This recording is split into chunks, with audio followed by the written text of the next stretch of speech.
I think we can start. It is 9:31. So this is our planning committee for Thursday, June the 9th. We acknowledge that Ottawa is located on unceded territory of the Algonquin Anishinaabe Nation, whose culture and presence have nurtured and continue to nurture this land. Il est important de souligner que la ville d'Ottawa se trouve sur un territoire non cédé de la nation algonquine Anishinaabe, dont la culture et la présence ont enrichi et continuent d'enrichir ces terres. Kelly, can we do a roll call, please? Certainly. Councillor Brockington. Here. Councillor Cloutier. Présent. Councillor Curry. Here. Councillor Dudas.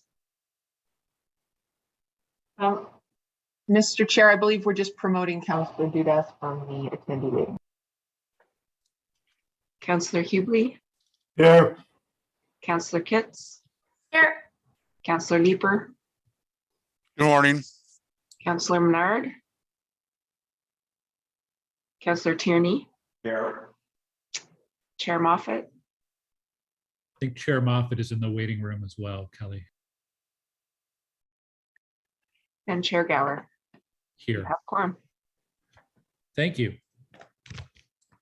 This is a public meeting to consider the proposed comprehensive official plan and zoning bylaw amendments listed as items 3 and 5 to 8 on today's agenda. For the items just mentioned, only those who make oral submissions today or written submissions before the amendments are adopted may appeal the matter to the Ontario Land Tribunal. In addition, the applicant may appeal the matter to the Ontario Land Tribunal if council does not adopt an amendment within 90 days of receipt of the application for a zoning bylaw amendment or 120 days for an official plan amendment. To submit written comments on these amendments prior to their consideration by City Council on June 22nd, 2022, please email or call the committee or council coordinator. Are there any declarations of interest? I'm seeing none. Confirmation of minutes. Are the minutes for meeting number 63, May 26, 2022 confirmed? Confirmed. Thank you. Confirmed. Under communications, we have a response to an inquiry about the Salvation Army site plan application. And we'll go through the agenda then and hold any items where we have delegations or speakers or any requests from the committee to hold. The first item is the 2022 Affordable Housing Capital Strategy and Update. We're going to hold that one. We have a staff presentation and potentially some directions and motions as well. Item number 2 is a site plan control for 2020 Walkley Road and 2935 Conroy Road. We will hold that item. We have delegations. Item number 3 is an official plan amendment and zoning bylaw amendment for 70 Richmond Road and 376 Island Park Drive. We have delegations registered, so we will hold this item. Item number 4 is also related to the previous one, so we will hold that as well. Item number 5 is a zoning bylaw amendment for 2385 10th Line Road in Cumberland. We have no public delegations. The applicant is here. Do any committee members wish to hold this item? Okay, for the applicant, if our committee is prepared to carry this item, do you wish to speak?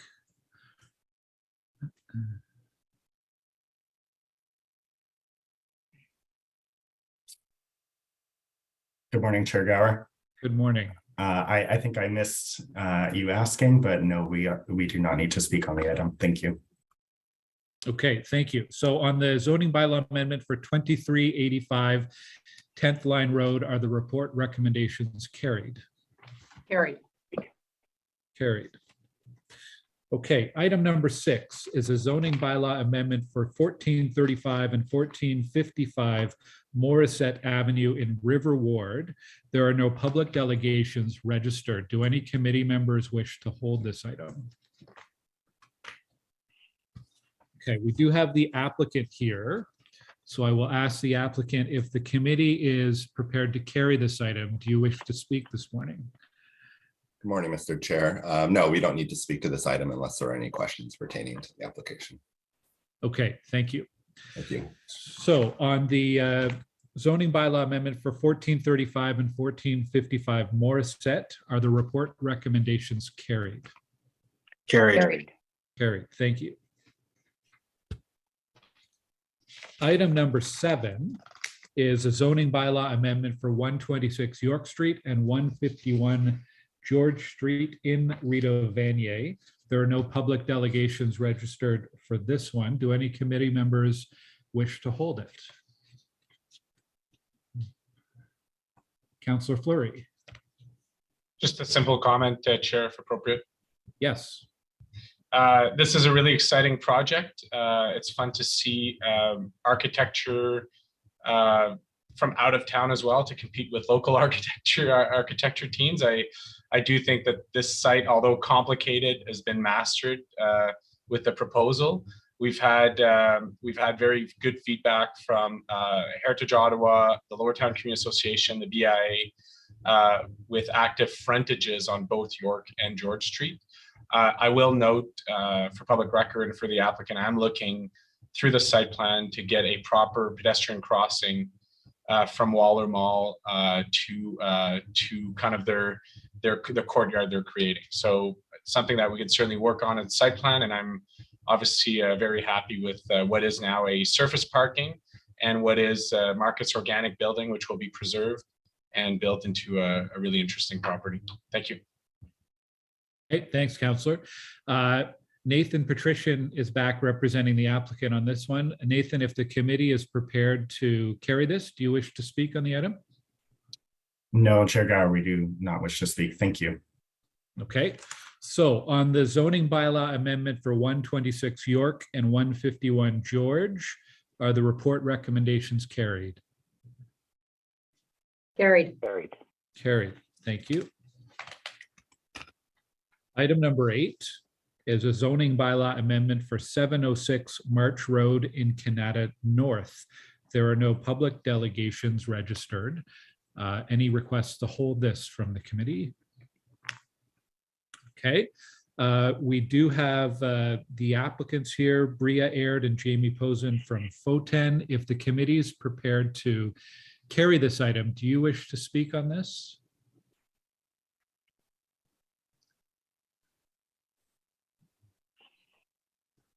I think we're just letting them into the room.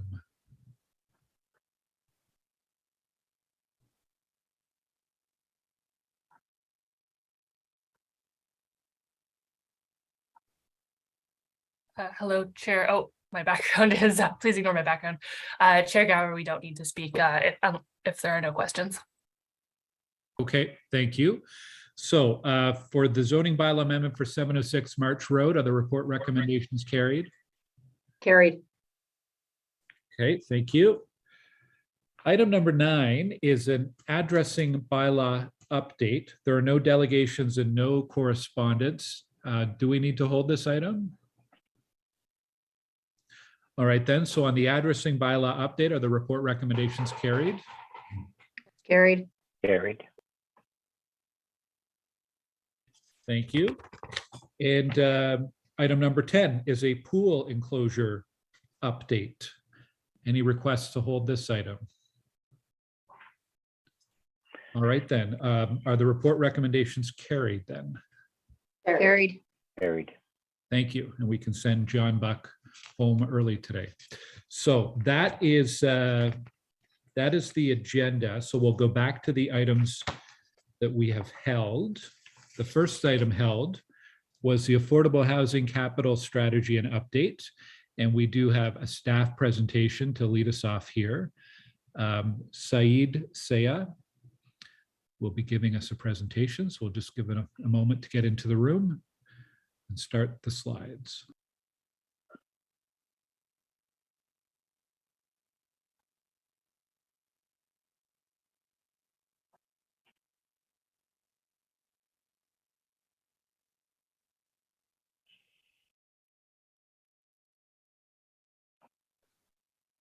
He might just need to, oh, I think he's joining now. Good morning, Seed. Good morning. Good morning, Chair. Thank you. And this morning we will be presenting the 2022 Affordable Housing Capital Strategy and Update. With us today, we do have Lauren Reeves, who will actually be giving the presentation. And I believe Lauren is also on the line. I just want to confirm that she's ready. Okay, so Lauren is the manager of affordable housing, and so I'll let Lauren kick it off. Thank you. Thank you. Good morning. This is the Housing Services Annual Affordable Housing Capital Plan for 2022, as well as an update on affordable housing projects that are underway. Next slide, please. So I'll just take you through the recommendations of our report.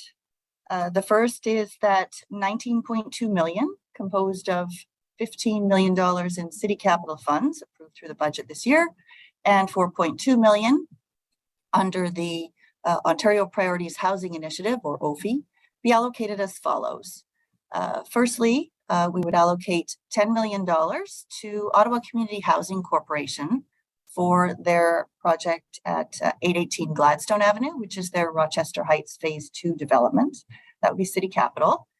And then next, we would allocate 7.2 million to Nepean Housing Corporation for their development of 31 affordable units at Dunbar Court.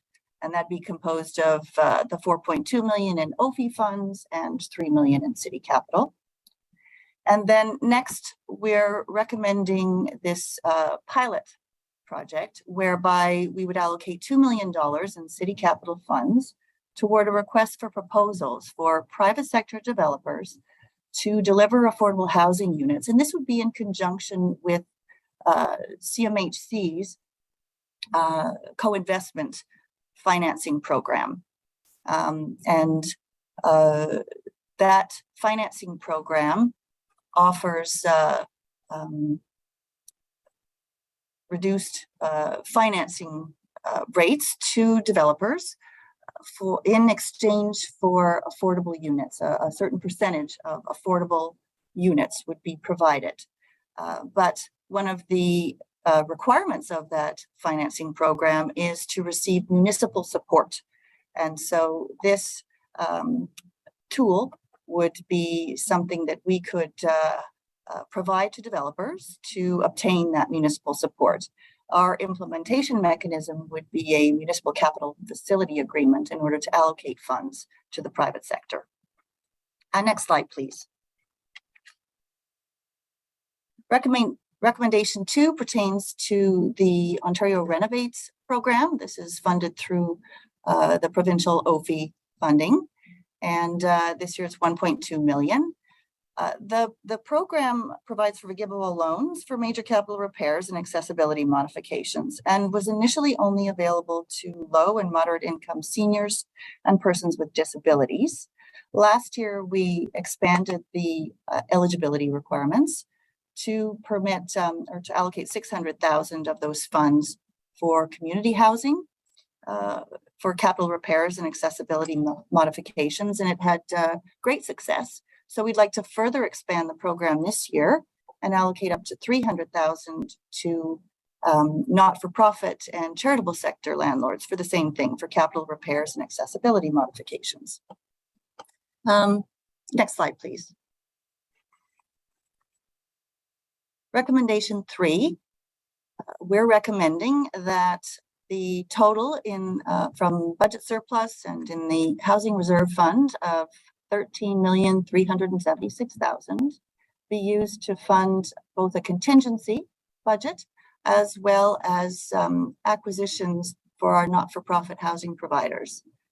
For the past 2 years, the COVID-19 pandemic has caused significant disruptions in the residential construction industry, impacting the ability of our not-for-profit partners to deliver affordable housing projects on time and on budget. Construction costs have increased greatly over the last 2 years, and even more so just this year alone. We're hearing increases of anywhere from 25 to 35% project cost increases over the last 2 years. To ensure the projects we've funded since 2020 remain viable, Housing Services has had to consider additional support for projects currently under construction. Previously, as part of last year's capital plan, Council allocated $4 million in contingency, and that 2021 contingency has been adequate to stabilize several projects from inflation-related cost escalations. This year, we're continuing to work with our housing partners to manage risk and address the need for contingency funds to ensure continuation of the projects that are currently underway. The housing reserve funds could also be allocated to support not-for-profit housing providers in the purchase of affordable rental properties that may be at risk of redevelopment, or which could serve to provide accommodation that would allow individuals and families to exit the physical distancing centers, shelters, and hotels. These funds will allow selected housing providers to act quickly as properties become available on the market. Recommendation 4 is in the event that additional funding becomes available, and we've heard rumors that the Federal Rapid Housing Initiative will allocate a round 3 of funding this year at some point. There may be potential for additional social services relief funds from the province, or perhaps some other funding that we're not aware of yet. And we're requesting that the Director of Housing Services be delegated authority to submit an investment plan for these funds, subject to it being consistent with the 10-year housing and homelessness plan. Next slide, please. So while we expect there's likely to be additional funding from other levels of government later this year, this capital plan does support the construction of at least 300 new affordable rental units, including those at Rochester Heights by Ottawa Community Housing and Dunbar Nepean Housing in Nepean. So that's over 300 units. But as a current snapshot, there are 1,346 new affordable units in the pre-development, planning, or construction stage, which is more than we've seen in the last 20 years. Given the challenges in the residential construction sector, we continue to work with our affordable and supportive housing partners to manage risk and ensure the projects continue to advance toward completion. Next slide, please. Ottawa Community Housing Corporation, OCH, has several key projects underway. At the city and OCH have partnered at 715 Mechanic in Waterridge Village to advance this $100 million, 271 unit project, which consists of 3 buildings and provides a variety of unit types and levels of affordability. Planning approvals are in place and construction started early this year, though it's expected that additional funding will be required for this project to reach completion. Next slide, please. OCH's development at Rochester Heights, Phase 2, is in the planning approval stage and has gone through a recent redesign to add 50 units for a total of 270 units. With the 2022 recommended funding of $10 million, in addition to $2 million that was allocated in 2020, this development is expected to start construction by the end of this year. However, like our other housing partners, OCH is also impacted by project cost escalations caused by increased cost of materials, labor supply shortages, and rising interest rates, increasing their borrowing costs. As a result, it is expected that this project will require additional funding in 2023 in order to be fully funded. Next slide, please. OCH's Gladstone Village development. This has 339 units and has planning applications underway and is expected to be construction ready in 2023. Capital funding allocations will be needed next year to advance construction of this project. So in light of the financial challenges to several affordable housing projects, over the coming months, staff will continue to monitor projects underway and work with our partners to manage risk. There remain a lot of unknowns, economic uncertainties, possibilities regarding future funding from other levels of government, review by CMHC of its National Housing Strategy financing programs as well. But also the Housing Services Long Range Financial Plan is intended to be updated each term of council, and in order to reflect new information such as changing policy priorities, price changes, and new legislation. So it may be timely to review the LRFP early in the new term of council. Next slide, please. With all of that said, we do continue to deliver on the objectives of the 10-year housing and homelessness plan.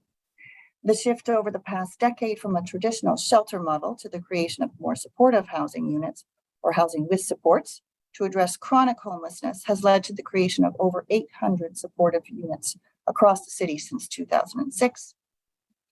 Shelter capacity for single men, women, seniors, and youth is currently 856 beds.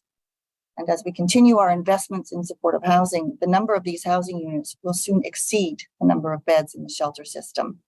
In 2022 alone, we expect 106 new supportive housing units to be completed. Next slide, please. And over the next 2 years, there are another 123 supportive units expected to be completed. These are, for example, 44 Eccles by Cornerstone Housing for Women. There will be 46 supportive housing units developed there at 216 Murray Street with Shepherds of Good Hope. They're building 48 supportive housing units, and once those are complete, they will also reduce the number of shelter beds at their King Edward shelter by the same number, by 48. And then there's the 49 Lisgar Street by John Howard Society, and they're building 29 units, supportive housing units for women. Next slide, please. There are 291 affordable and supportive housing units that are in the pre-development stage. Now in 2022, we're recommending that Dunbar Court move forward. They've achieved shovel-ready status, and they are ready to advance to construction this year. The remainder of these projects are at various stages in the pre-development process, and most have active planning applications with the city and are expected to be shovel-ready within the next 2 years. This pre-development focus in housing service has been successful in maintaining a steady stream of projects in the pipeline and translates to having shovel-ready projects when new funding becomes available.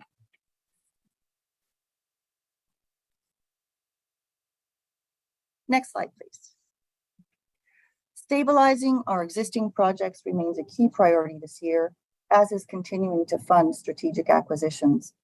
This has been an ongoing initiative in housing services, and the city has successfully funded the acquisition of a number of strategic properties for our housing partners over the past few years, including 92 Florence, Maryville Road with Shepherds of Good Hope, and a couple of properties with Cornerstone recently.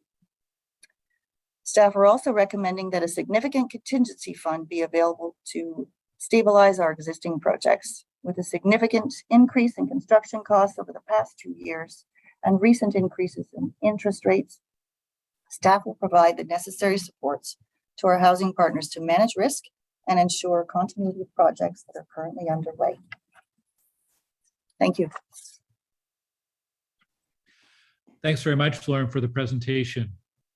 I'll look to committee members and councillors to see if there's any questions for staff. Councillor Fleury. Chair, I do have 2 directions that were submitted earlier. Is this a good time to read them in? Yeah, absolutely. Absolutely. Okay. Let me just, I'll come, as I'm saying this, I was so focused on the presentation. Let me just, if you indulge with me 30 seconds here. Well, take a minute. I mean, I could go, we have a number of speakers. We could go to Keith and then come back to you, Councillor Fleury. All right, we'll go to Councillor Eglai and then come back to Councillor Fleury. Thank you very much, Chair Gower. And I don't have a question. It's more a comment. I just really want to thank staff for working so closely with Nepean Housing on the Dunbar project, which, as we heard this morning, is shovel ready and construction could start as early as the fall. This has been a really innovative approach to land use. Nepean Housing took property that they already owned, where they had, for lack of a better term, underperforming units. And by that, I mean, it wasn't a very efficient use of space for the situation we're in now. When it was built, it was fine, but it wasn't serving the needs anymore. More spaces needed to be done. So rather than going and buying more property, getting into a mortgage situation, all those sorts of things, they looked at what they had on the ground and how that could be repurposed in a much more efficient way and create many more units for the community, as well as a community space where they don't have one in that particularly big one in that area. So I want to thank Saeed and his team. They've been absolutely wonderful in supporting Nepean Housing on this project. And I don't know if Nepean Housing is on the line or listening in, but I want to thank them. It was a great idea. You had a vision, you went to the city, and that vision is now a reality, and the shovels are going in the ground. So congratulations to you as well. This is going to be a significant improvement and enhancement to the availability of affordable housing in Ward 9. So thank you very much, everyone. Thank you, Councillor Egley. Councillor Fleury, back to you. Thank you, Chair. So for committee's awareness, I am planning to bring a motion, which I'm working on with Saeed, Charmaine, Peter Radke, relating to LRT land, so relating to this report, but it's not ready right now, so it'll be brought to council. So I just for committee's awareness, it's for us to go out and do external review of the development potential of all of our phase 1, phase 2, phase 3 publicly owned land. So I just want for committee's awareness so that we don't show up at council and someone says, well, where does this come from? I don't have it ready, but I'm sharing the intention with you. And so far, staff have been very supportive of getting the full spectrum of potential for publicly owned lands along the LRT for all 3 phases in development ready environments. There's another one that I'm not bringing forward today, but I will take offline with staff, which is, thank you, Lauren, for the presentation. As chair of OCH, it is my fiduciary duty to make sure that we are fully covered when we do advance our projects. And we do have very tight timelines for both Gladstone Village and Rochester Heights. So for me, there's back and forth between staff and OCH. I just want to make sure that all of the financial elements are aligned. So Chair, I might come back and with a motion for council, but so far I do think there needs to be further conversation between the 2 groups just to make sure that we're all aligned with the construction timing objectives. That's my main concern, is that where I stand today, there might be some delays, which I want to make sure that we don't incur. But on the 2 directions that were supported by staff, and I want to thank both Lauren and Saeed. So it's for recommendation 1C. So the recommendation reads as follows: that staff are currently developing mechanisms that will encourage or incentivize private sector developers to include affordable units in their development proposals. The report recommends that staff begin a pilot request for proposals for the development in consultation with CMHC to provide up to $2 million in funds from the 2022 capital budget to offer financial incentives to the private sector. My direction, Chair, is that that's great. I want us to maximize our plug-in with the private sector, particularly on the rental front. And I do believe that staff are moving forward with a head lease environment, which will help us there. But in the meantime, I just want to make sure that those funds, those city funds, do go to individuals that are on the centralized waiting list. So the direction reads as follows: that staff be directed to ensure that new affordable units acquired through public-private partnership be assigned to residents currently in the city's centralized waiting list. Okay, and staff, are you willing to accept that direction? Chair, we're currently working on the directions upon request from Councillor Fleury. The one that refers to changing recommendation number 4, it looks like that will have to be a motion, and staff are currently drafting that and should have that ready for committee shortly. Okay, but this first one that the councillors introduced on the centralized waiting list, that's acceptable for staff?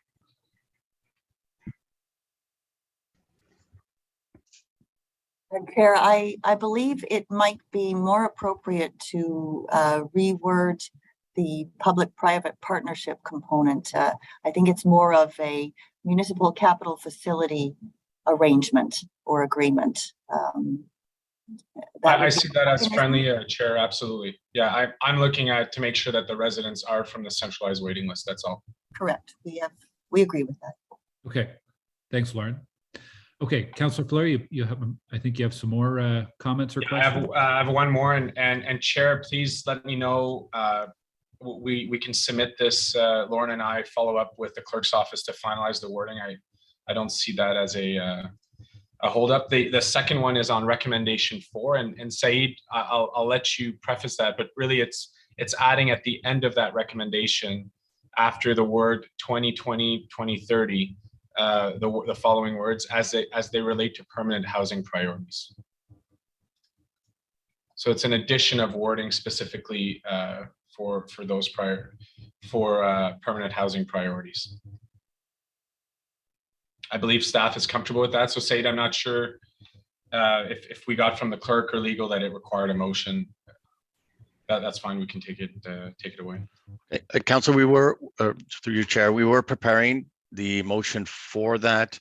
I'm hesitant to argue against the wording, but we may have an issue with with having it solely towards permanent housing priorities. However, we are reviewing that now, and I will get back to the committee shortly on that. Okay, well, we've got a number of speakers ahead, so in the time that we have, hopefully that can be reviewed behind the scenes, and whether it needs to be a direction or a motion, we'll determine that in the next few minutes. Councillor Fleury, any other? I do have questions for staff, but I will I will let the floor and I'll come back on. Okay, thank you. So we'll go to Councillor Leeper next. Thank you very much, Chair. 2 questions. The presentation spoke, I think at some length, about the need to provide some cushion against escalating construction costs. And my impression from listening was that the language was very moderate, but I am alarmed. How dire is the situation? Are there projects that are not that are at risk of not moving ahead? How much more money do we need to inject in order to ensure that we are building the number of units per year that we need to achieve, or even hopefully exceed our housing plan? I guess I'm looking for some plain language, blunt description of what it's like out there right now. Okay, through you, Chair.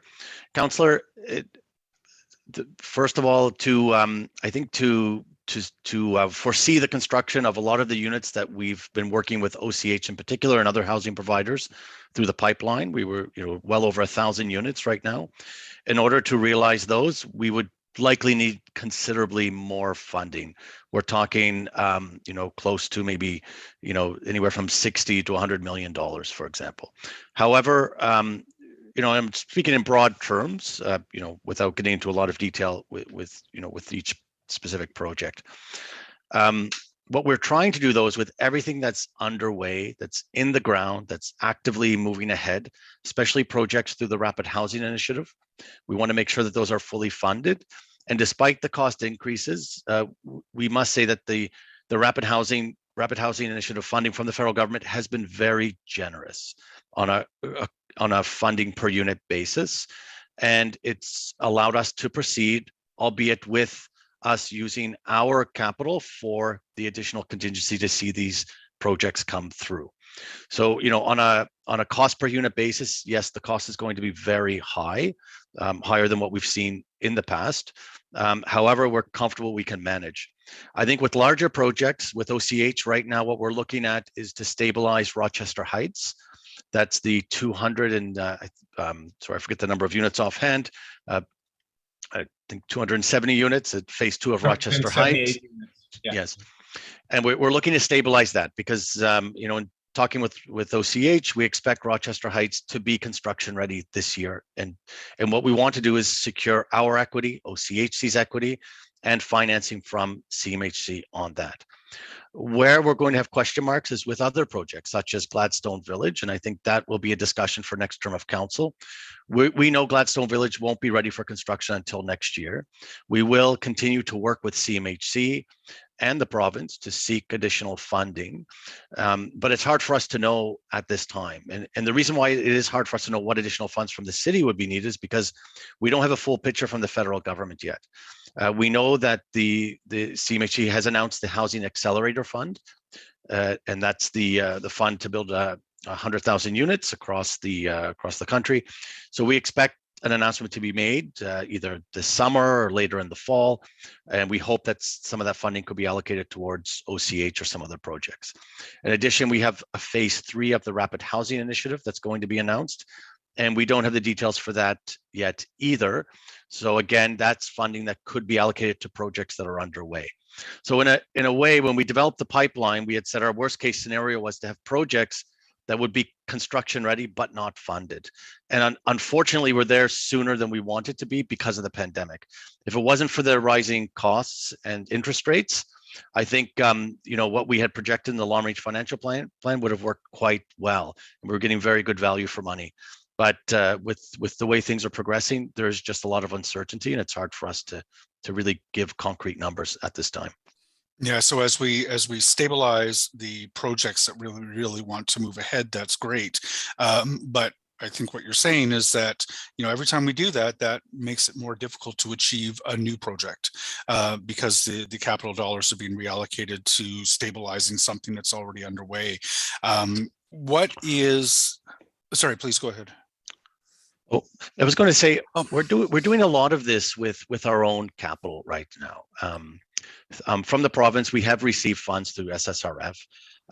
In this report, we're only receiving, you know, less than $5 million right now under the Ontario Priority Housing Initiative. So that's a relatively small amount than what we would have received in the past from the province. And I do have to stress, CMHC is looking closely at all of their programs under the National Housing Strategy. I think they're seeing this across the country, and they do recognize the strain that's putting not only on cities, but also on their own programs and their own, you know, outcomes that they want to achieve. So we are working closely with them as well. The one that's near and dear to my heart is CCOC on Forward.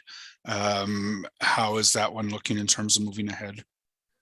I'll let Lauren answer that, but I think we're in good shape with respect to Forward. Last time we checked it, financing and funding is in place. And I think the previous report last year, everything was stabilized. Is that still the case?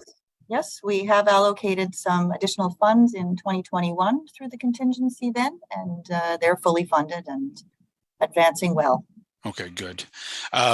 So the second question I have is around the rate at which we're building some of these new, I think particularly supportive units. I think Lauren talked about how over the next couple of years, it'd be like 123 new units coming online. And so we're gonna have more beds built in housing units than we have in the shelter system. But the question I have is, are we keeping up with the influx of new residents in the shelter system? You know, is the rate at which we are building sufficient to offset the influx of new residents such that we can actually start to do with fewer shelter beds? Or are we is demand being outstripped by the influx of new residents? Through you, Chair, that's a complicated question for us to give a simple answer, Councillor.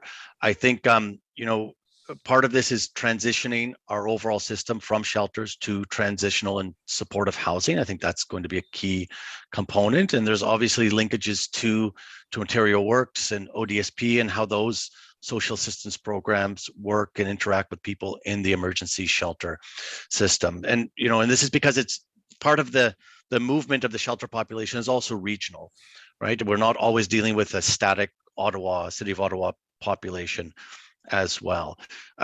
If you're asking me, I do think that we obviously have a shortage of shelter beds right now. We're using the physical distancing centers to continue to temporarily accommodate individuals. We do have challenges housing people, just getting individuals housing ready, having them access the proper case supports, mental health, addiction supports as well. So these are all things that we are working on. We're increasing resources in all of these areas to provide those supports. But I don't foresee a near future where we can reduce shelter beds. That's going to be challenging. But can we maybe move towards transitional and more, transitional options within a supportive housing framework? Possibly. But we are looking more closely at this. We have staff examining the data, and we're hoping to come back to more fully answer this question in the next term of council. And that is, we're gearing up toward the next budget in, I guess, January.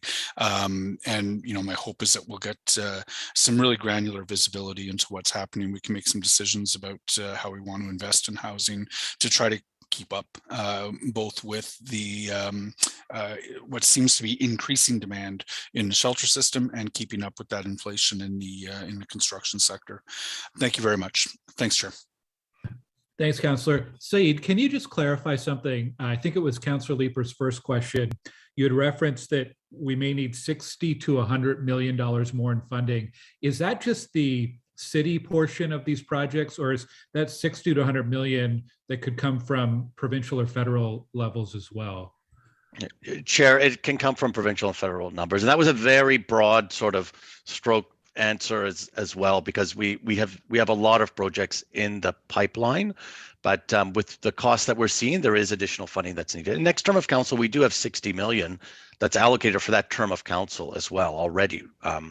For the 4 years. So we would be looking at that.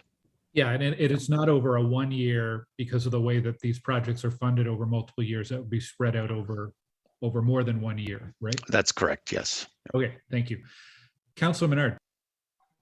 Yeah, thank you very much. Just picking up on that point, I guess the question would be, given the Rapid Housing Initiative and some of the more federal intervention on this, is matching funding usually requires a third, or sometimes there's 50-50 arrangements depending on the federal program. Would more investment at the local level leverage more funding at other orders of government to meet the needs that we've talked about in terms of that larger, that $60 to $100 million figure? Through you, Chair. We are working actively with CMHC, and I think with some projects we could get they could be very receptive to that. I think, however, overall the answer to that question lies more with the council and the mayor's office with respect to senior levels of government and decisions that they make. But I do, but it is our opinion that the city has put its third, share of equity forward, and that we do continue to lobby both provincial and federal governments to provide their portions as well. Okay, it would be good to have next term of council just a report on just the number of funds out there and what kind of funding we could put forward to better leverage that. If that is the case, because I think the Rapid Housing Initiative really has been a big push by FCM and others. It came quickly. As you know, we've been calling a lot for the conversion of hotels, the conversion of older apartment buildings, whatever it might be, to push and get some of that funding. And I know we did a review previously of those buildings, and the affordability for some of those at the time seemed unaffordable. Has that changed? Has that calculation changed from what we were looking at previously a couple years ago when we said no to buying multiple hotels that could have been converted into affordable housing? Thank you, Chair. I think there's been some misconception about the Rapid Housing Initiative affordability requirements, and I'm not sure how it's been used in other municipalities, but in Ottawa, we don't really have any other program that would exceed the affordable housing requirements of the Rapid Housing Initiative program here. So everything that we've allocated it to, all the units would be affordable to anybody on ODSP or Ontario Works, for example. We would see the lowest rents for any of those units funded under that, especially the supportive housing and for families. I think where some of the confusion comes from is the rental construction, the rental construction financing initiative from the federal government. That's where there was a lot of confusion because that program had an affordability target set at 10% below market, where market was defined between CMHC and the private developer. So you would have rents at $2,200, $2,300 a month. The city hasn't participated in any of those types of projects. Well, fair enough. Thank you for that. On the list of kind of hotels we were looking at early in the pandemic, has any of that opportunity come up more recently with the expansion of the Rapid Housing Initiative? Are we still looking at that as a viable option moving forward? Chair, we are looking at that as a viable option. Currently, we're not finding hotels that are readily available for sale, or at least hotels that would suit our needs at this time, but we do continue to look and to pursue options. We're working very closely with CREO, for example, and the emergency shelter, or the community shelter sector as well, trying to find strategic acquisitions where we can, better accommodate our homeless residents. Okay, thank you. Yeah, just there was a lot of, early on, I know it was kind of tough, but we did have people come and offer us and provide us with potentials back then. And I know the cost escalation lately has meant an issue, but 2 years ago, that's when we were seeing a lot come forward. So, just want to make sure we're jumping on the opportunities when they're there. I don't know if you want to add anything on that. Chair, I would like to. Yes, thank you, Councillor. We did. We at very early in the pandemic, we did go out and we were very excited to acquire some hotels and motels, and a lot of the owners were very eager to talk to us. But then what happened was it didn't take very long. A lot of those hotels that we wanted to purchase, they found out that their occupancy rates didn't fall much below 70%. So they were doing very well, and perhaps it was a lost opportunity that we didn't push harder, but they had lost incentive to sell as well. So the price was going up even at the very beginning of the pandemic because they weren't seeing any loss. There were some hotels that were in difficulty, but they were usually in areas where we did not want to pursue the acquisitions. Yeah.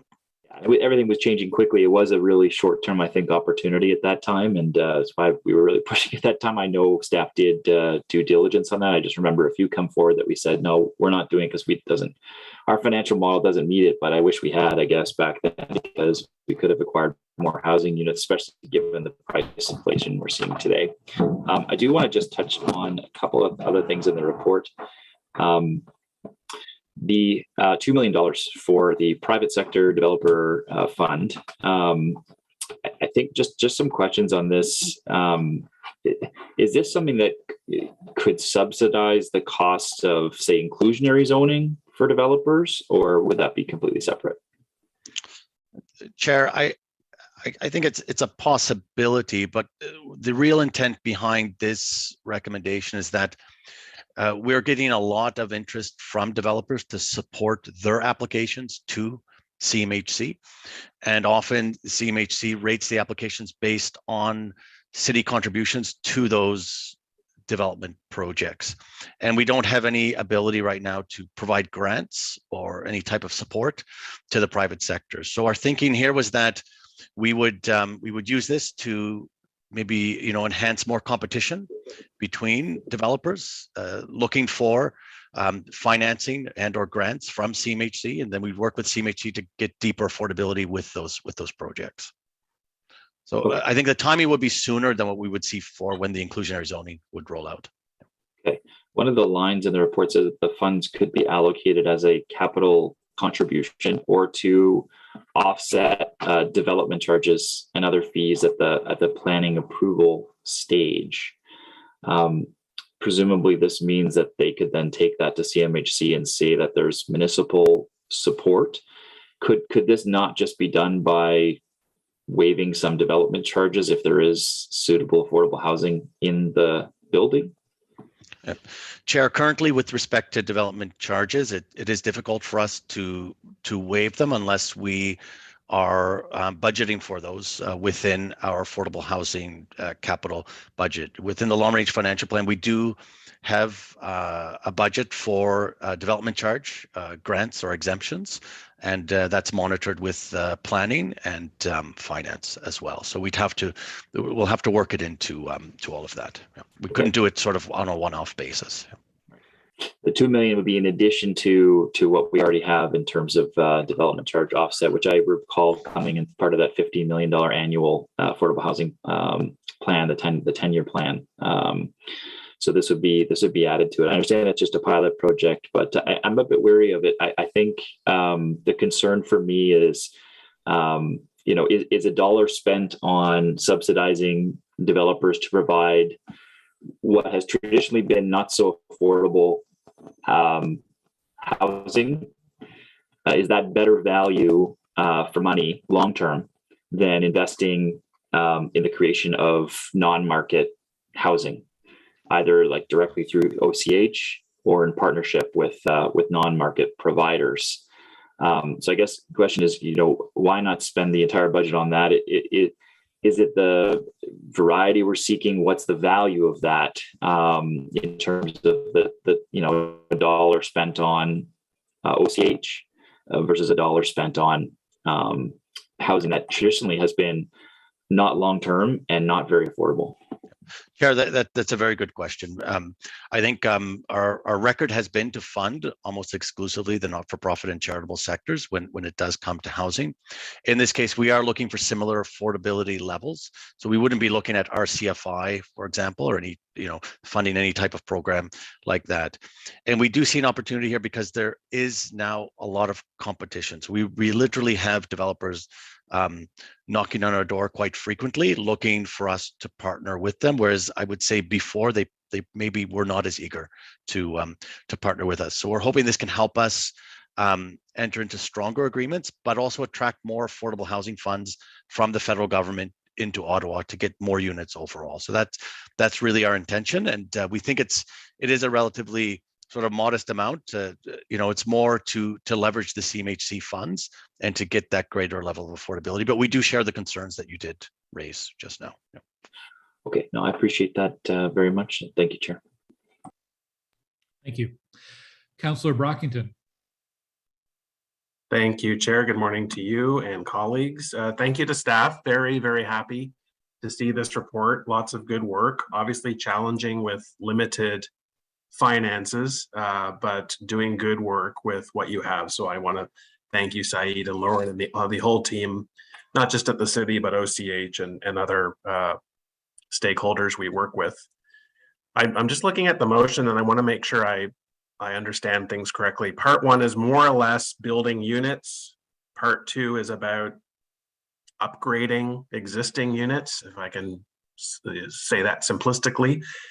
Part 2A talks about, I have to pull up the motion, $600,000 to be made to community housing for capital repairs. Is that Ottawa community housing? Chair, no, that is community housing providers. Oh, plural. Okay. Yes. Can we get a sense, and I don't expect an answer today, but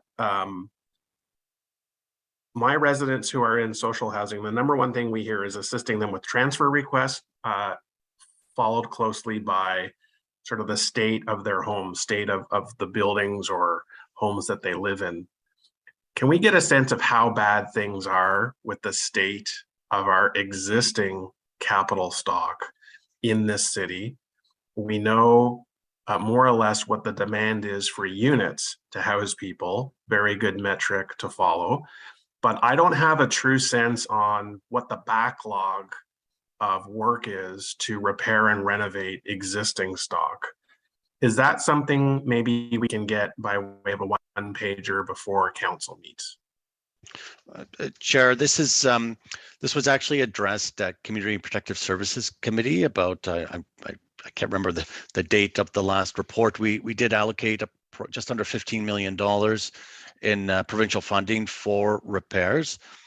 We do have it in our work plan to continue to work with the entire community housing sector and especially OCH to look at the backlog of repairs and and capital maintenance that is required, life cycle work that's required in units, and it is in our work plan to bring this to council.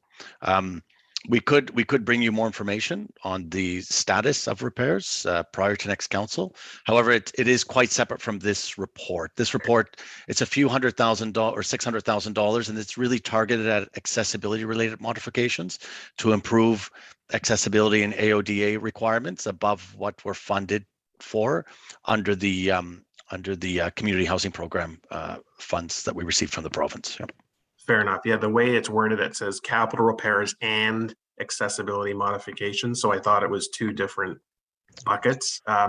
If you could just offline direct me to that CPS report, I'll read it and follow up. But I do think as important of knowing accurate and up-to-date data on who needs to be housed, I at least am very interested to have a good understanding at the macro level, sort of the backlog of work that needs to be done. And I do acknowledge there's a lot of money being spent, but I have no sense of what the backlog is, and I would like to have that information.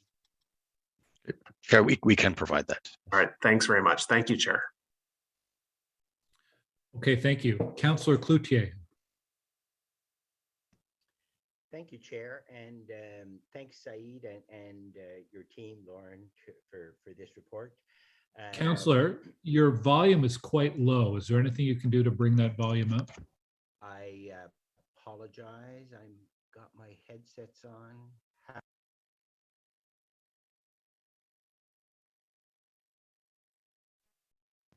Now, is it better? It's about the same. I mean, we can all bring our volume up. You're quite quiet there. Try to get off. Oh, that's better. That's better. Is this better? Much better. Yes. Better? Okay, thank you. Sorry about that. I had my headsets on. So thank you for the report. Part of the report is Elwood House, which is a great project which builds on an existing facility at St. Thomas the Apostle. And it's been there for 25 years. And this proposal adds 38 units to 33 units already existing, specifically for our older adults. And hopefully with these pre-development funds, construction can start in 2023. I just wanted to, and I have a question.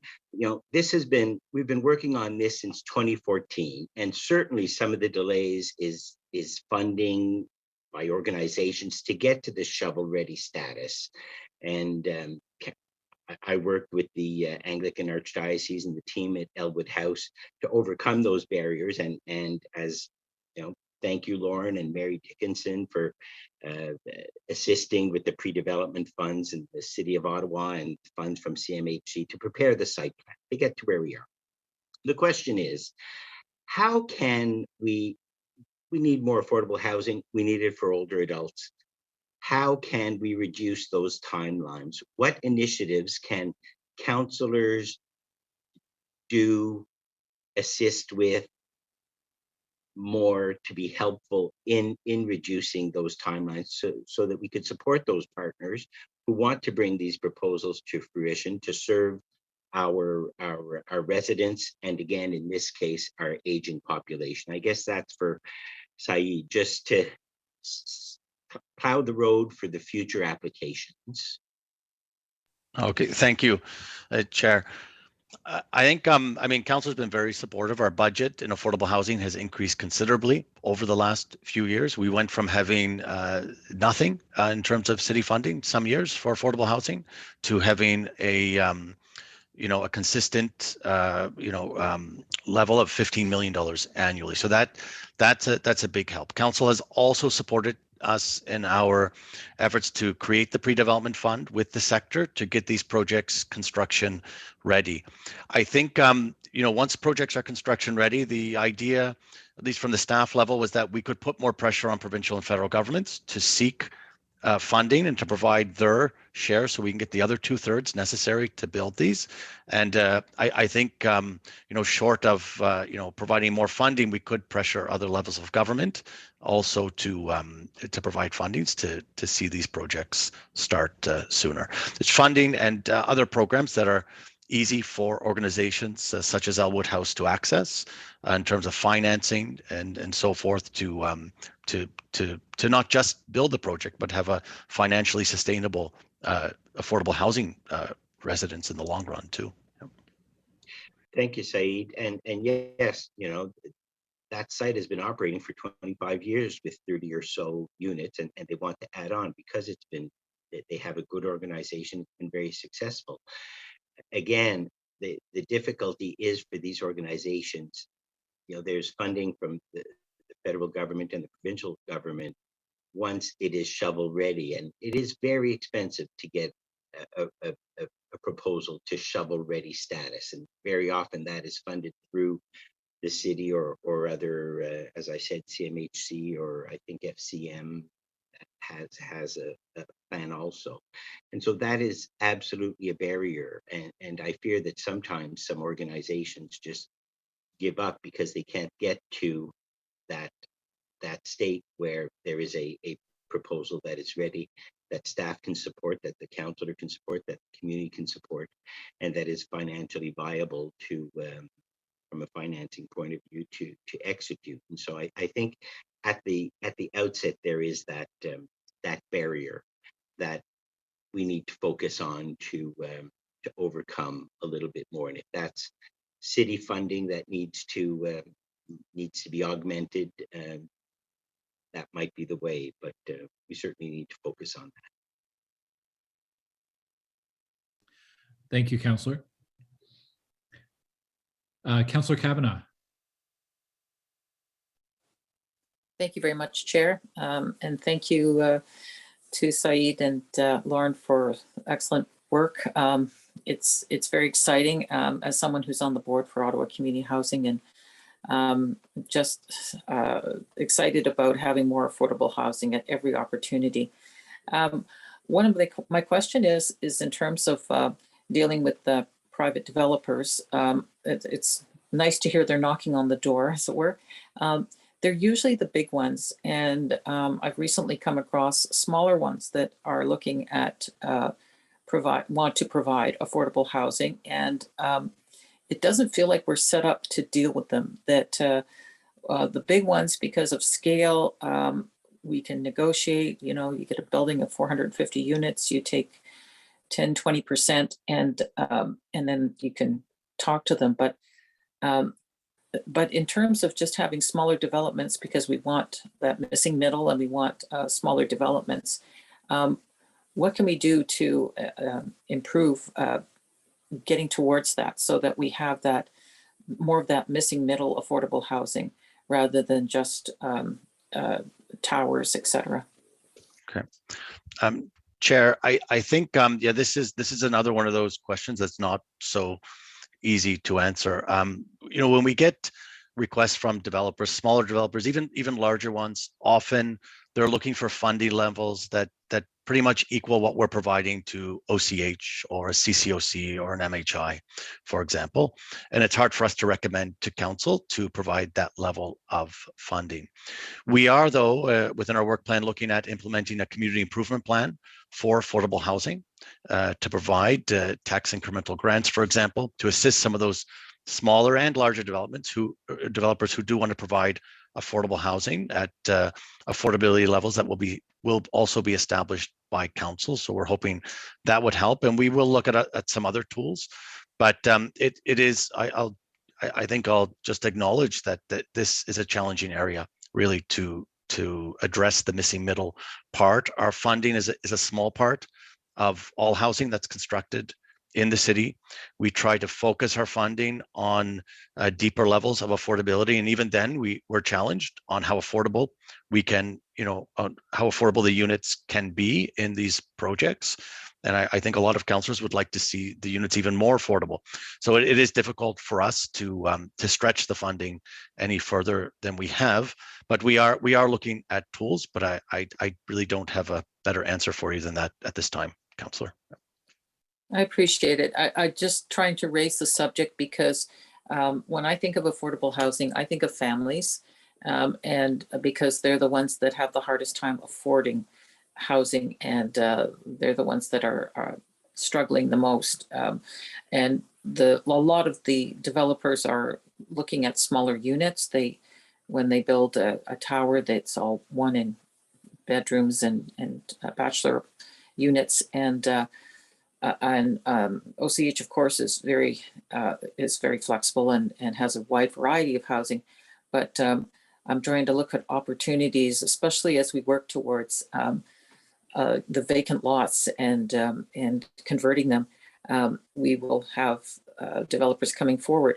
So I just want to know if we can be ready to make it affordable housing for the future with the fact that vacant lots can be converted.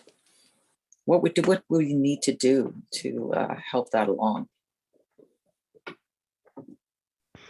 I think, Chair, that we would have to make it somewhat easier for for developers to approach the missing middle, right, and these family-sized units in a more affordable way, and even then it's difficult because the price of the units is often a reflection of demand, also not just cost.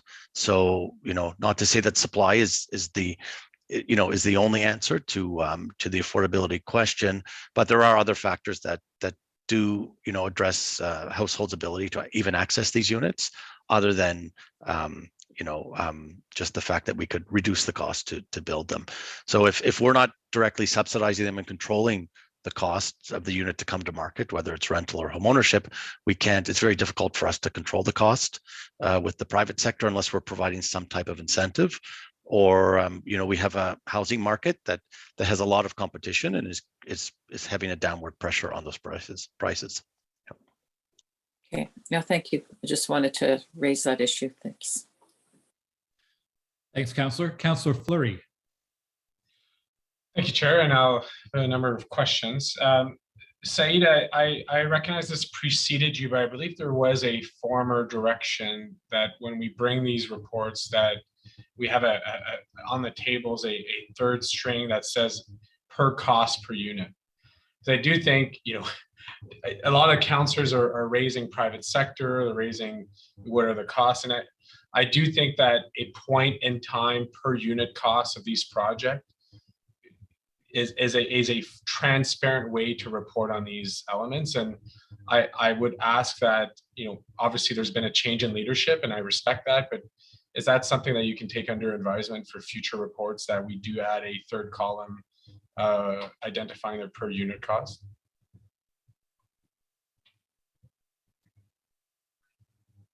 You are on mute, Said. I'm on mute. Thank you. Chair, yes, that's something we can take under advisement. I think, however, I would say when we look at cost, I think we could look at amount funded per unit for each project. I think that's really what you're getting at. And then with respect to cost, we'd obviously have an estimated cost early in a project's conception, and then later we'd have a final cost that we would have to look at how we can report on that. But the amount funded per unit, yes, we could easily make that available to council. Okay, thank you. When I look at the supportive housing areas, and I want to be supportive, but I do want to understand the financial side of it. When I math the total, I believe we're at $76 million for 184 units.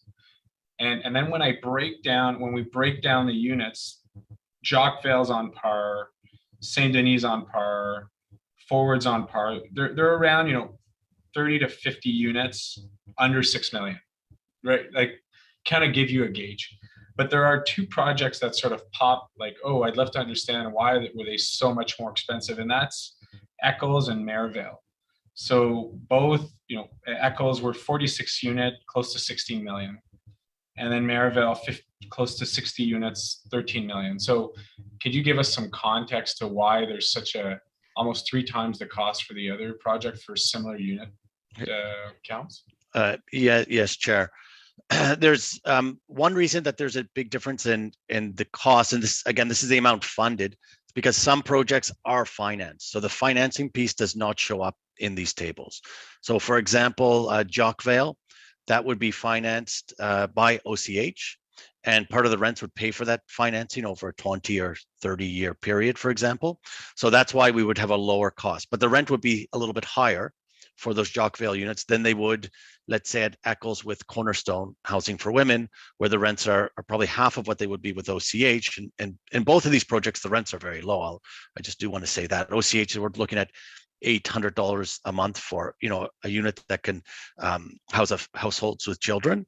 And Eccles, it's supportive housing for women, so they're small studio units. With Eccles, though, there is another funding source, I believe, that is in there, and so that unit cost will probably be just as high as the others.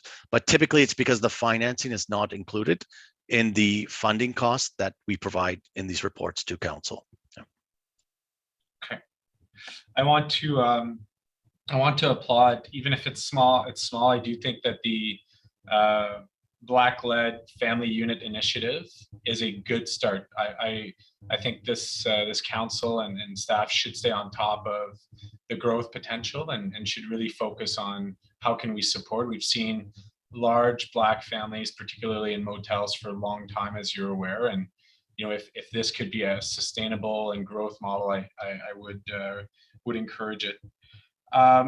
There was no cost attached to both the Dunbar Court and Elmwood House. I wonder if you have that handy, or if you could share that offline.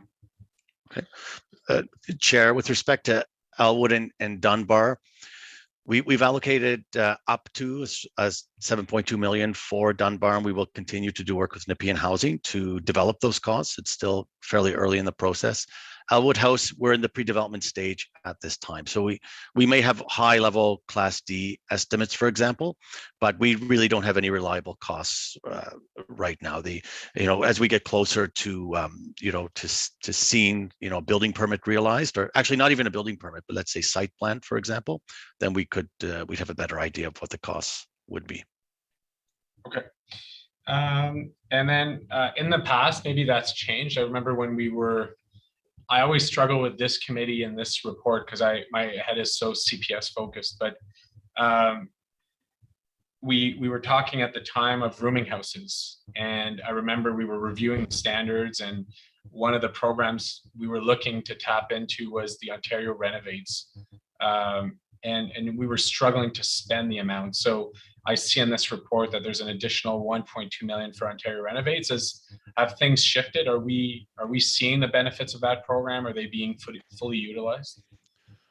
Chair, I think we could do better with Ontario Renovates. The program did slow down considerably throughout the pandemic with individual households, and with our efforts to reach out to, for example, rooming house landlords with this fund. So we've learned some lessons with small landlords and rooming house landlords. So we've built some better relationships with some of these private sector landlords who do house very vulnerable populations, and we want to see how we can make the Ontario Renovates program work better for them.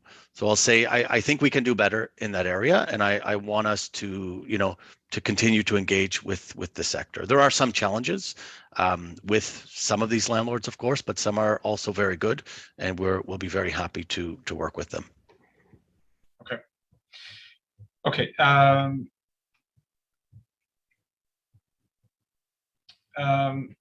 So just on a more macro level, so as part of the 10-year housing and homelessness plan review, we gave a clear kind of financial objectives. I think you referred to 1/3, 1/3, 1/3 earlier, and appreciate you saying that. We would have passed the first year last year, and we're in the second year of those objectives, if my memory serves me well. So last year, unless I'm wrong, but it was around 20 million that we were looking for senior levels of government. How do we have an amount for capital that we've received, and what is the difference between what we were expecting and what we received? I think with respect to the funding from the provincial government, it is less than what we have been expecting. So we've received, the amount is in the report. I believe it's 4.7. I can't see it on my screen, in the Ontario Priority Housing Initiative funding.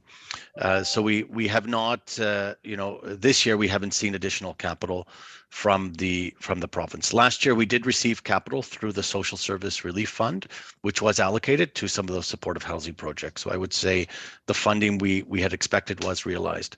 With the federal government, we are awaiting to find out if we're going to be further allocated funds this year. It's a little bit tricky with the CMHC because they do allocate funding directly to projects sometimes without necessarily working with the city. So I guess one could argue how we calculate that 1/3 with the federal government, but we do expect to see at least a third, or we should expect to see a matching of our funding from the federal government in 2022. That's my guess at this point. Okay, but for the 2021, I'm trying to, one of the things that's important for council is to stay on top of its plan. So did year one realize itself in terms of capital funding needs outside of the city? Because I think the amount we had affirmed, we actually exceeded with the last report, which came, I guess, last month.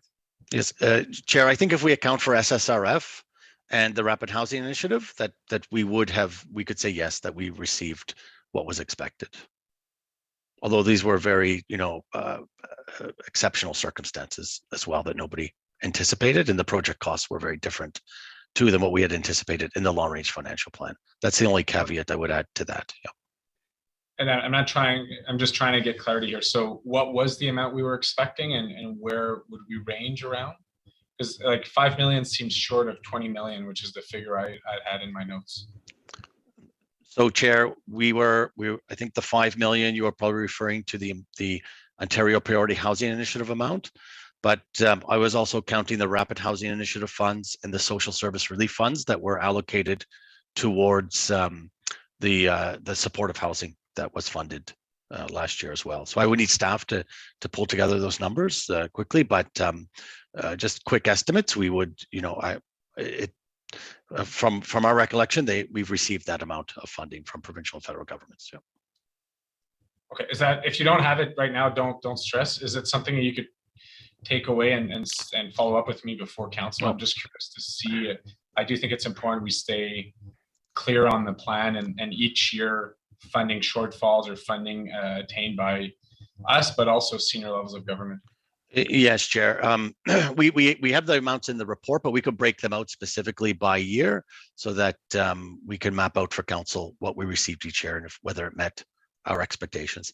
I think one of the challenges too, though, is that we are funding, or we have more units underway also that can be funded as well. So when we look at our long range financial plan, it's the cost of units exceeds what we had projected when the plan was brought forward. So now more funding per unit is required. So that is throwing some of those numbers off. Yeah, 100%. And it's going to get complicated soon. Chair, I see Donna on the screen. I don't know, Donna, if you were looking to add here. Yes, thanks, Mr. Chair, and thanks for the question. So part of our reporting on the progress report is to actually talk about those investments that have been made each year. So we will be providing a progress report to council around that summarizes the investments and the units. But we can say that in 2020, our investments overall were 61 million, of which the city was 15. The city portion was 15 million. Provincial and the OFI was 2.58 and 11.3 in social services relief, so about 13, and the federal government through rapid housing was 31.9. And in 2021, our investments were 52.1 million, 15 million from the city, 3.69 from OFI, 10.5 from social service relief, and feds were about 22.4. So we can give you that in summary in advance of council, but it'll also be coming out in the progress report. Well, that's helpful, Donna. I appreciate that. And then, Chair, there was a few comments around OCH that I'd love to address. So, Councillor Brockington, I don't know if your question to say related to the capital or the building condition assessments for OCH. I want you to know that OCH and the city are working closely, and we were successful in getting a loan program for capital repairs, which are securing the OCH capital needs for the next 9 years, I believe. Said, you can correct me if I'm wrong, but that came to council late last or at the beginning of this year, if I recall. So from an OCH perspective, Councillor Brockington, I'd be glad to give you an update. And maybe that's a bit of the challenge, chairs. When we review governance, I really encourage everyone to take a deep look at the housing governance. Getting both in CPS and planning is starting to be really wonky, specifically with the support side and then the capital side, and then you have OCH that are in both. So I would strongly encourage council members to take a deep look at the housing governance for next council. But Councillor Brockington, if your question relates to OCH, I'm glad to share with you the report for capital and capital repairs for OCH, which was done in partnership with the city, and we received confirmation, yearly amounts from CMHC. Thank you. I'll reach out to you, Matt. Thank you. And then Chair, I know there's revised directions or motions. So if you indulge me, I know there's one more hand. I can maybe look at my email if there was something that came in while I was speaking and come back on to read them final. Well, let's finish questions and then we'll go to the motions at the end. Give you a little bit more time to make sure they're finalized. Councillor Menard. Thanks, Chair, and I'll be quick. Just coming back to that point 1C, just in terms of a pilot project, I guess, are we seeing this studies on this that have shown this is working in Ontario or other municipalities that are reallocating capital dollars to private sector builders in this way, just in terms of the backing of the 1C clause? Chair, we do see it in other municipalities. So each city, of course, is different. And in Ottawa, we're very lucky. We have a strong community housing sector, a strong not-for-profit and charitable sector, maybe even stronger than most other cities. So that's why that's one reason why we continue to invest in those sectors.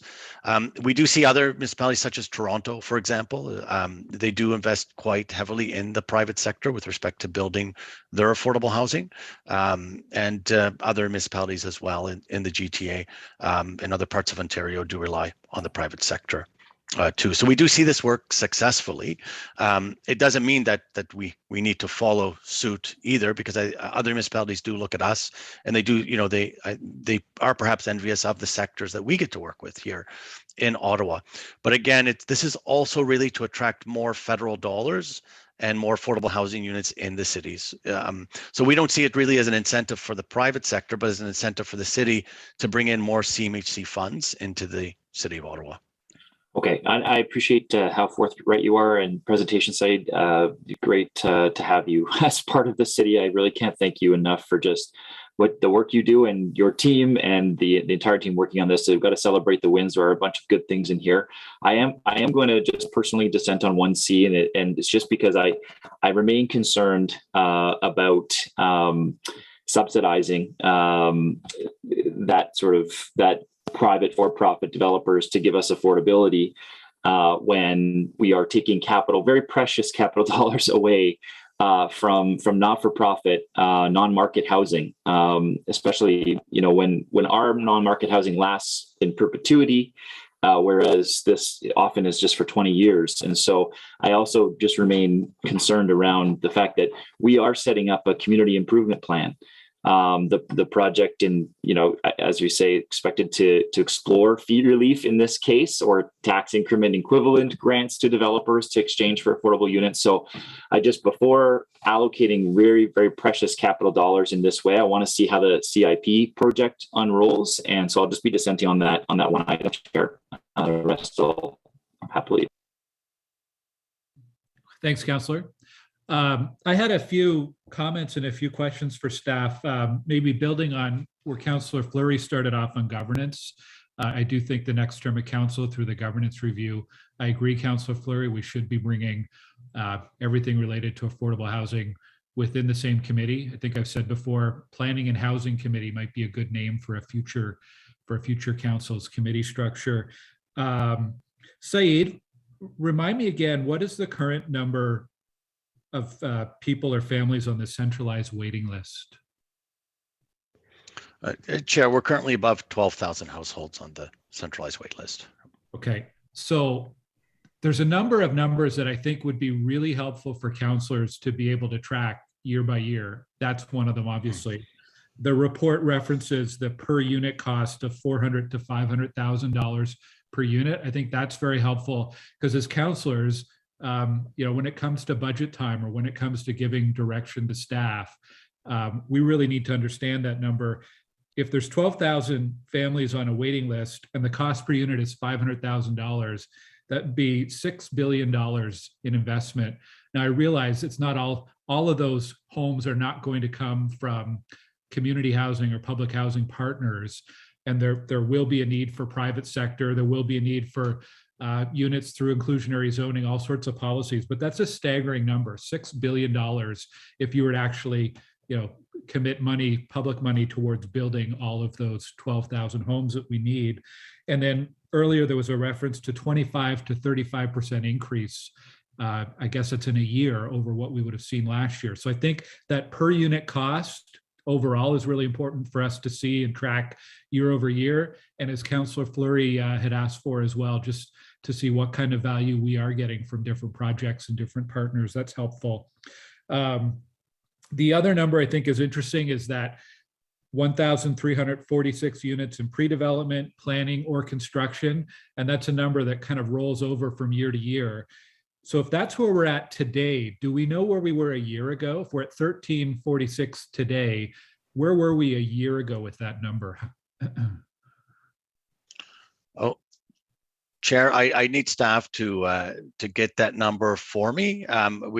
Presumably we're adding to that each year.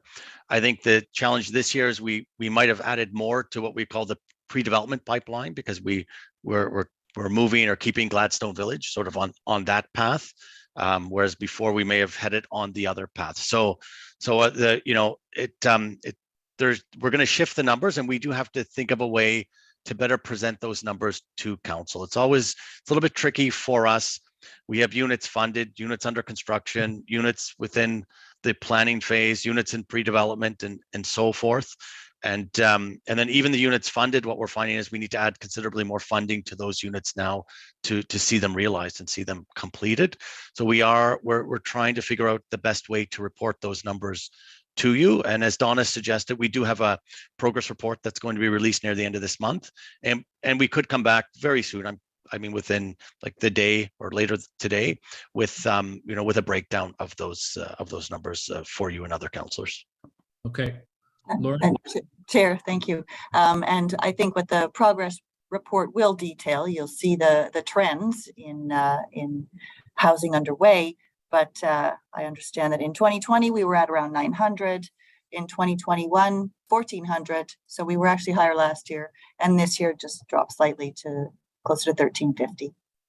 Yeah, they're very helpful numbers to understand where we have different projects in the process. And I mean, you did reference we're higher now than we have been in 20 years. So that's encouraging as well. But I think having that breakdown of the pipeline or the funnel would be really helpful for us.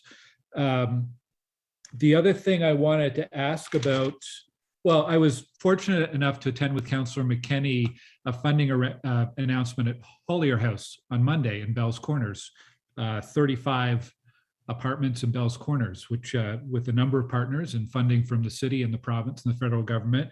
And I ran into a Stittsville resident who I hadn't met before, Mike Elwood, who runs Warland Construction, and they specialize in building affordable housing.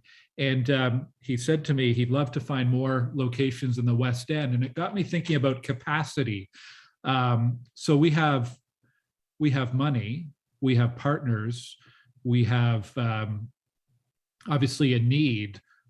What capacity is there out there, both from partner agencies and also from the construction industry, Is there a lot of capacity available to increase? Could we increase by 500 a year or 1,000 a year? Are there some structural limitations to where we could actually build right now? I don't know if you have a sense of that, Said or Lauren.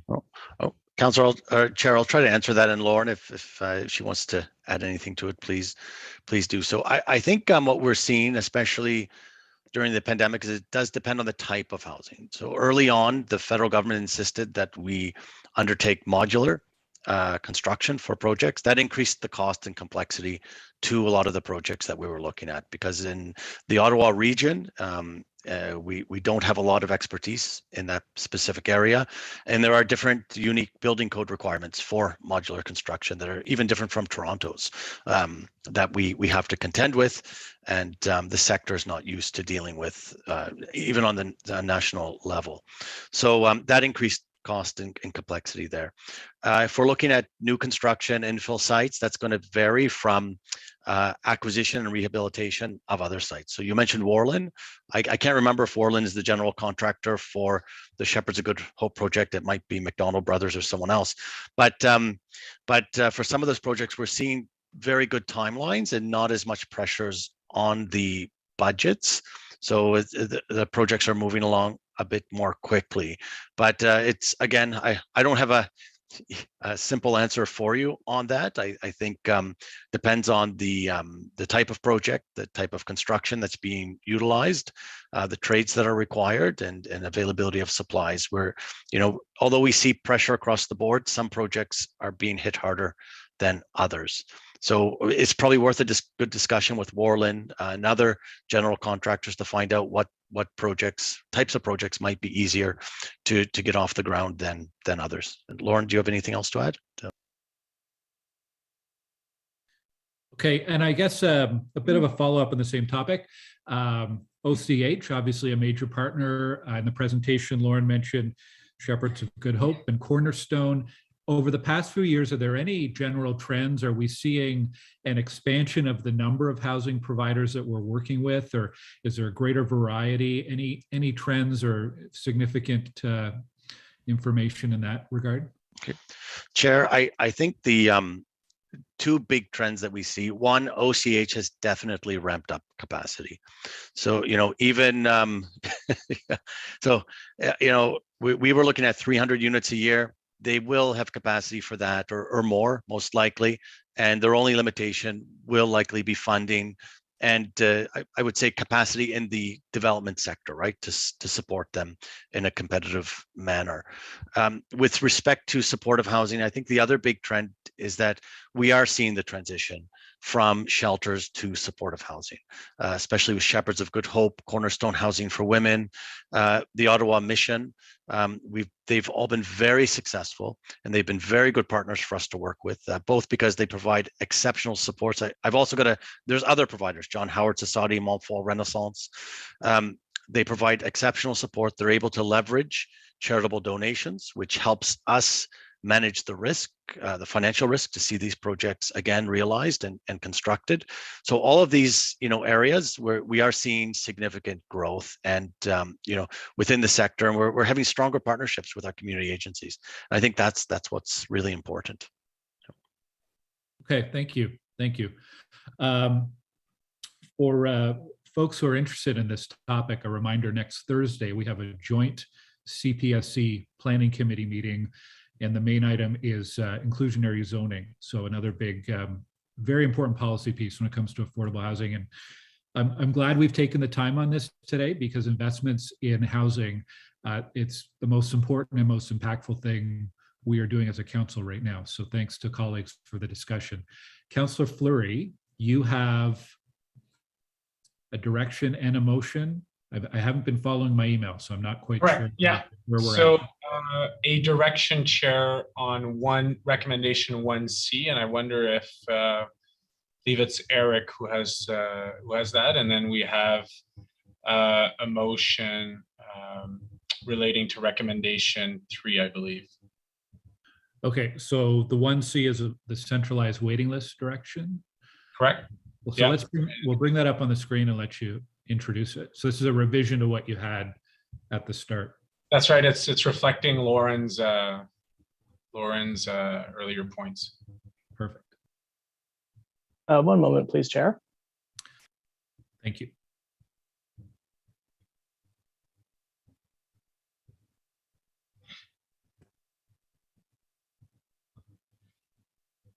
So the direction is the bottom there, so that staff be directed to include in the RFP for private developers the requirement that all affordable units built as a result of the RFP be made available to residents on the city's centralized waitlist.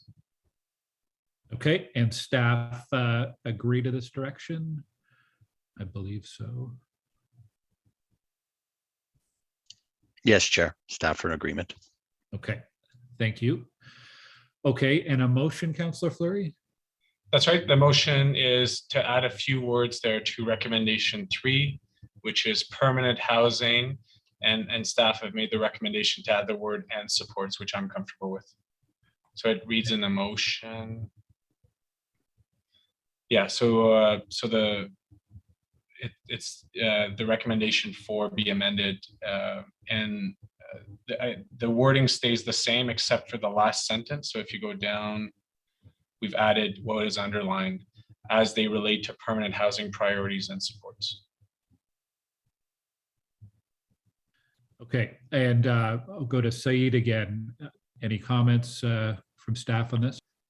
Chair, thank you. Note staff are also supportive of this motion. I'm in transit this morning and wasn't able to see them in time for the earlier discussion, but we are in support. Thank you. Okay, Councillor Leeper. Thanks. Just to the move of the motion, Matt, I'm trying to figure out what you're trying to accomplish with this. I don't understand the substance of it. Yeah, and this is the struggle of governance. At CPS, we've been extremely clear through the various conversations of our priorities, particularly to house families that are currently in motels, that we need to build permanent housing as part of the 10-year. The 10-year housing homelessness plan has a wide spectrum of priorities, and we want staff to focus on housing, permanent housing, and supports. And those conversations, I think Said's talked about the growth of supportive housing, particularly. There is unique opportunities. So we just want to bring focus, because there's a lot in the 10-year homelessness plan. So when we address and when we speak to the provincial and federal government, it's important that we prioritize what we want to bring to their attention. Okay. All right. Thanks. Any other questions? I'll ask if Chair Moffat would move that on behalf of Councillor Fleury. Yes, thank you. Okay, so on Councillor Fleury's motion moved by Councillor Moffat, is that carried? Carried. Carried. Thank you. Okay, then if we go to the main report and the many report recommendations contained within it, Councillor Menard has indicated he would like to dissent on 1C. Are the report recommendations carried with that dissent noted?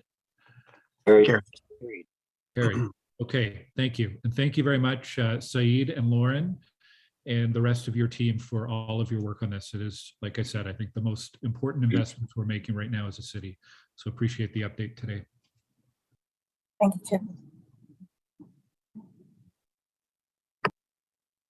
Okay, we'll move on to something completely different. Item number 2 is a site plan control for 2020 Walkley Road and 2935 Conroy Road in Gloucester, Southgate. We will have a short presentation from city staff, and then we'll have a short presentation from the applicant, and then we have 5 delegations who are registered. So we'll go to delegations after that. So we'll begin with Mr. Chair. Presentation. Mr. Chair. Yes. Just on a point of order, Yes. one of the delegations who's been waiting all morning, the president of the Hunt Club Park Community Association, has a scheduling conflict and has to leave at 11:15. I was wondering if there would be an opportunity for him to be able to speak before he has to leave. Yeah, what's his name? Paul Norris. Paul Norris. I will allow that. I know it's a long day for residents, so yes, let's go a little bit outside of our norm. If we can bring Paul Norris into the room, we'll hear from Paul, and then we'll go to staff, and then we will go to the applicant. And Mr. Chair, as we are waiting for Mr. Norris, this is Jean Cloutier. Let me know when you want me to. Councillor Deans would have some motions to be introduced. It might inform questions to staff or the applicant. So I will look to your guidance to when you'd like me to put those on the table. Okay, thanks, Councillor. I think I'm here. Hi, Paul. Good morning. Good morning. And I really appreciate you making the accommodation for me. I do apologize, but it's an important issue, and thank you for allowing me to talk early. I'll be brief because we have Connie from our association and Martin from our neighboring association also on the call. Just to lay out the facts first, I'm a car driver. I'm not a bicyclist. I enjoy sharing the road with them, and sometimes, but one of the big things I've been talking to the community members in Hunt Club Park is that more and more people are using their bikes and taking their families downtown and enjoying that, but also using them as we get back to work after this sort of post-pandemic period. They're using their bikes now more and more to drive down Conroy Road to join the bike path across the way. And it's dangerous for them. It's not we need to provide a safer environment for the cyclists. So I know other people will speak to the specifics, but one of the things I want to bring to the table is there are more, as I said, more people are using the bikes, and we need to provide safe access for them. For example, on Walkley, we're going to be having they're going to be doing redoing Walkley, and they're going to be putting a segregated bike lane to make it safer for bicyclists. On Bank Street, they're doing the same thing over the development over the next number of years. And I think the applicant, and I understand some of the applicants' concerns, but I think we should look at providing a safer road for the bikes to drive on. And that's really what I wanted to say, because what the city's doing is spending a lot of money right now with Walkley, with Bank Street, with Heron Road and other roads, providing a safer network for cycling for now into the future. And I believe if we do something, if we take that, what the city's done in the past, and bring it to Conroy and Walkley, I think we should provide a safer alternative to them in not an expensive way. And that's really all I had to say. I'll pass it on to Connie later on. Thank you. Okay. Thank you, Paul. I know you need to go, but I'll just see if any committee members have a question. Sure. For you. Thank you. Not seeing any now, so thank you for your comments today. I'll pass it on. Connie and Martin can answer any questions later on. I really appreciate your help. Thank you. Okay. So let's do this. Why don't, if we've got motions, let's introduce them right off the top so that everyone is aware and can give them some thought and consideration. So Councillor Cloutier, we'll introduce them, and then we can discuss and debate later on, but we'll get them up on screen, or get the first one up on screen. Thank you, Chair, and Councillor Deans. I am moving these on behalf of Councillor Deans, who is the ward councillor, but not a member of Planning Committee. And so they are, if I can, they are, I think, mutually exclusive. If one is passed, then the other two do not need to pass. So I will, they're on the screen. You can read the whereases. The first motion is, be it resolved that with respect to the report that is before us as a condition of site plan, we add a new requirement to read, prior to registration, the owner acknowledges and agrees to enter into a roadway modification agreement for the design and construction at the sole cost of the owner of fully segregating cycling facility along Conroy Road frontage from Walkley Road to Saint Laurent Boulevard for a distance of approximately 300 meters, all to the satisfaction of the general manager of planning, real estate, economic development. So I think we had a different, I know these are all similar motions. So I think this is the one you just read on screen. Yeah. Fully segregated. We had a different text on screen. So this one is for, it's okay. Sorry, I was reading from my computer. That is the first motion that Councillor Deans would like dealt with. The second motion, if I can, which would, I think, only come if the first motion is not adopted, be it resolved that with respect to the report that's before us, the conditions of site plan approval add a new requirement to read, prior to registration, the owner acknowledges and agreed to enter into a roadway modification agreement for the design and construction at the sole cost of the owner of cycling ride-overs at both Conroy Road site plan entrances with flex posts and thermoplastic markings, all for the satisfaction of the General Manager, Planning, Real Estate and Economic Development Department. And if I may, the third motion on behalf of Councillor Deans, be it resolved that with respect to the report that's before us, Planning Committee directs staff to work with the applicant to remove one of the proposed entrances from Conroy Road onto the subject property prior to approval, all to the satisfaction of the General Manager of Planning, Real Estate, Economic Development. Okay, thank you, Councillor Cloutier. So I believe the main concern we're going to hear is around the cycling safety. So there are three potential solutions. The fully segregated cycling facilities is motion one. The cycling ride-overs with flex posts and thermoplastic is motion two. And removal of one of the proposed entrances is motion three. And Councillor Deans will give you an opportunity to speak to these also, obviously. But let's go to our staff presentation. I think that's Sean Moore. Good morning, Sean. Good morning, co-chairs. I'll just wait for the presentation to go up on the screen.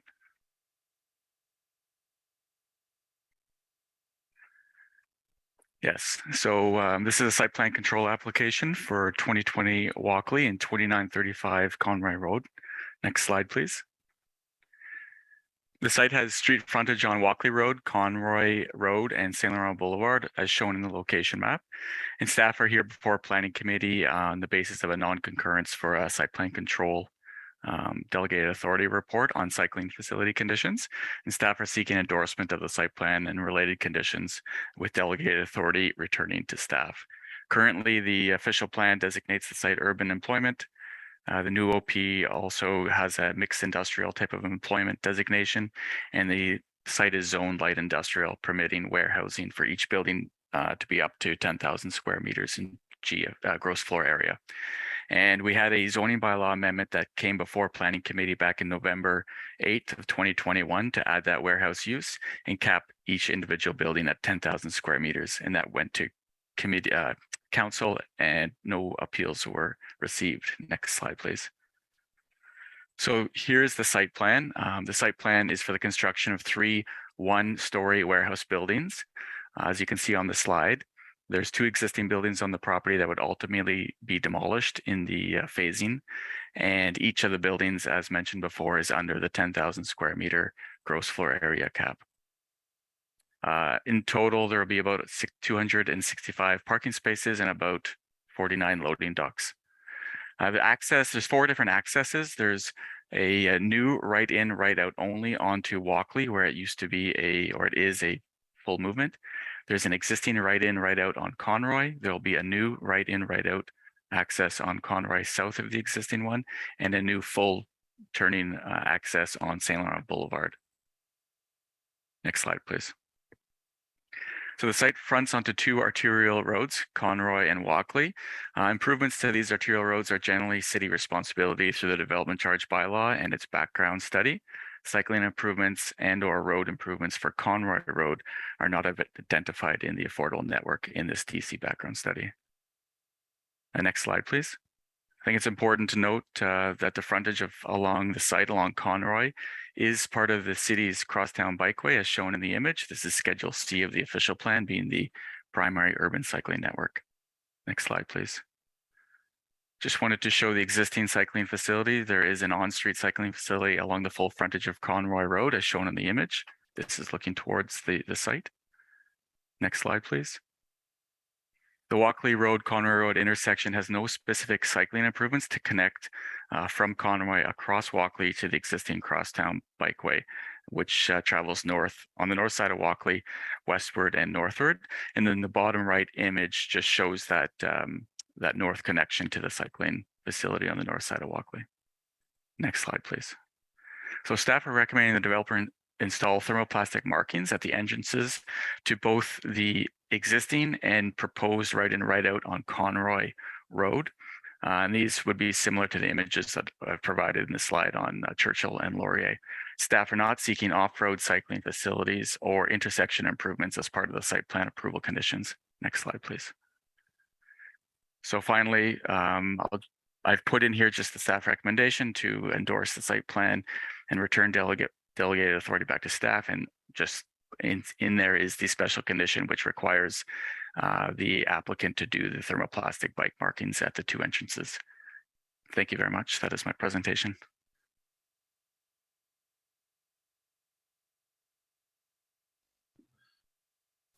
Thank you, Sean. We'll go now to a presentation from the applicants. We have several people from Novatech, Manulife, and Canderel. Is it Murray who's going to lead off? Good morning, Murray. Good morning, Mr. Chairman. Yeah, I will lead the presentation. What I'd like to do is introduce to the committee the people who are with me this morning who will be available to answer questions. If we could do that before we start the clock, and then I'll go into the presentation if that's satisfactory to the chair and the committee. Sounds good. So thank you very much, Mr. Chairman, members of the committee. My name is Murray Chown. I'm the Director of Planning Development at Novatech, and I have been the lead consultant with respect to the applications for the zoning and site plan applications that have been processed by the city. With me this morning is Jeff Kelly, planner on my team, colleague with my team, who will be available to assist if there are any detailed questions with respect to the applications. Also with me is Jennifer Lawang, our lead transportation engineer at Novatech, and she's been working very closely with your staff in discussions about vehicular traffic, truck traffic, turning movements, and I guess in terms of this morning's discussion, most importantly, bicycle safety. Also with me this morning is Sean Hamilton from Canderel. They are the project managers on behalf of Manulife.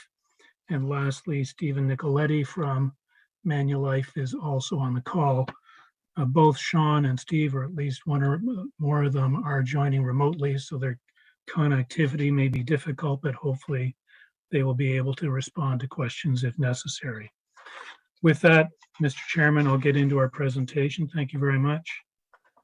If the coordinator could go to the next page. And then to the next page, please. Our applications for zoning and site plan were filed in March of 2021.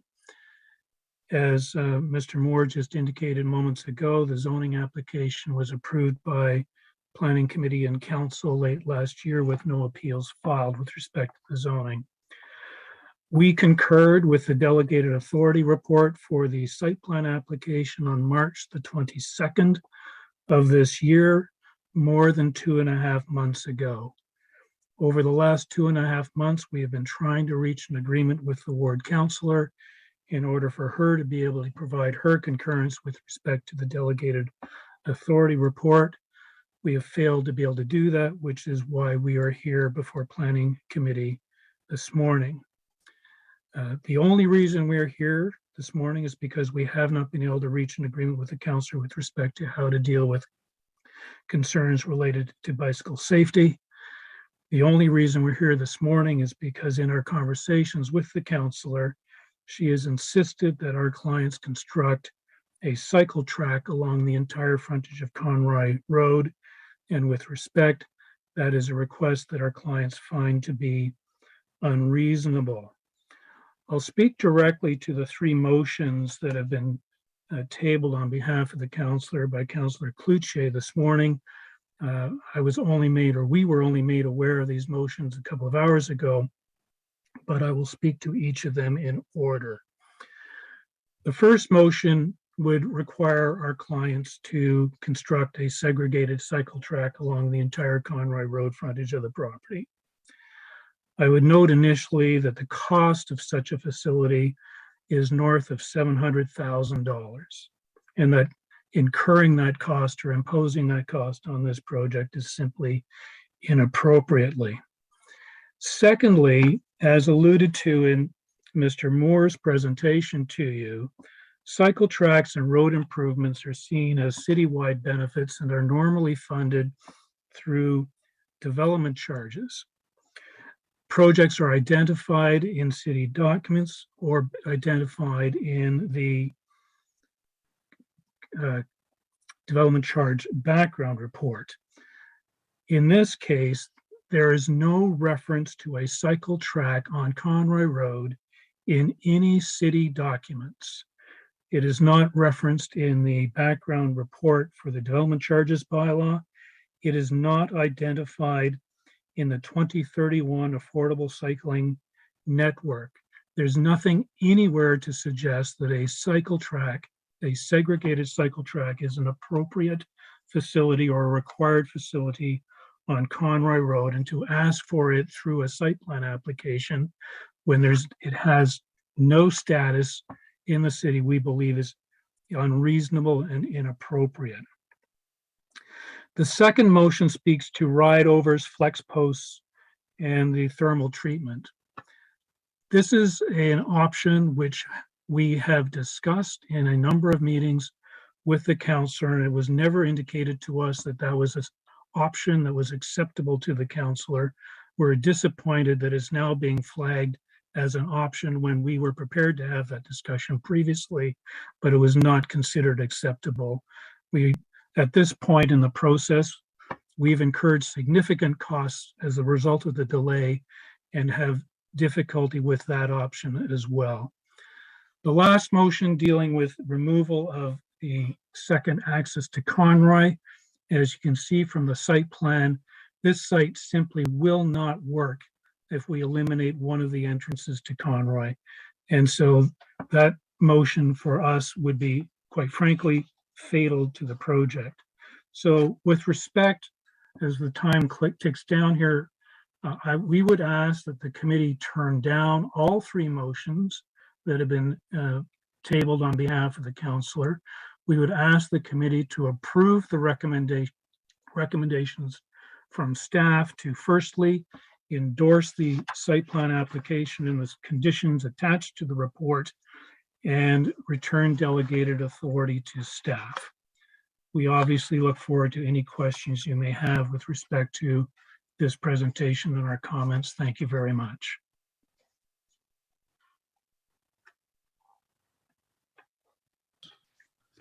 Okay, thank you for the presentation. We'll go now to our public delegations.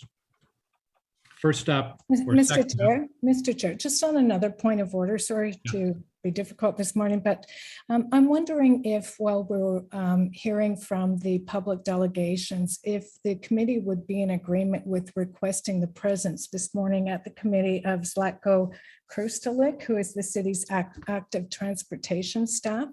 I understand this is a planning file, but the discussion here and the difference of opinion is around cycling safety. And we do have Zlatko, who has worked on this file, and I think his perspective is an important perspective for this committee to hear in their decision making. So if the committee would be willing to ask Zlatko to attend, I would very much appreciate that. Yeah, I'm unsure if there's already someone from transportation who was asked to be here. But certainly if Zlatko's here and there's any questions in regards to transportation, we can have him participate. Actually, I see he has shown up now, so that's perfect. Thank you. Morning, Zlatko. So we're going to go to our public delegations, and then we'll come back to questions for the applicant and questions for staff at the end. Our second public delegation, because we heard from Mr. Norris earlier. So our second delegation today is Martin Ellie from the South Keys Greenboro Community Association. Good morning, Martin.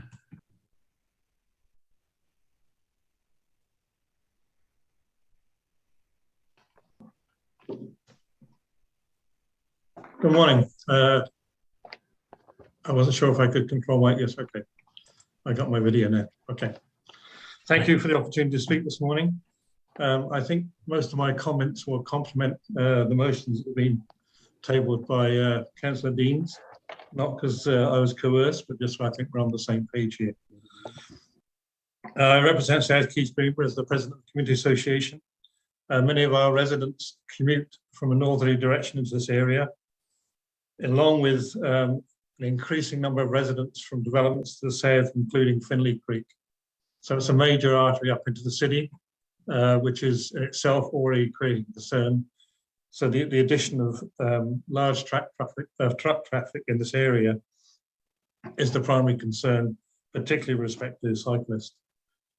In the application that was approved originally, there's a lot of discussion about the low percentage in truck traffic increase. So that's been the argument as part of the TIA, and yet there's a need to have an additional entrance. So those two comments to me are inconsistent. If it really was a small increase, why do they need a second entrance? The existing facilities offer very little protection for cyclists, and painting the road green is a good start, but it's not really a strong defense for the cyclist. So we are concerned with the offer that has been made. We're also very concerned because the developer is Manulife, and on their website, they state, and I quote, "With nearly 7 million square feet of active development projects in the pipeline, our buildings are woven into the fabric of our communities and sustainably designed to create opportunity and foster innovation." So the comment we just heard a few minutes ago about the council's demands being unreasonable, to me, seem at odds with Manulife's declared intent with their development and investments in general. So there's a disconnect there. In the consultation details document provided by the city, there was an attempt to address cycling concerns. They said it would be a further opportunity here. So I very much see this as an opportunity to get some of those things on the table.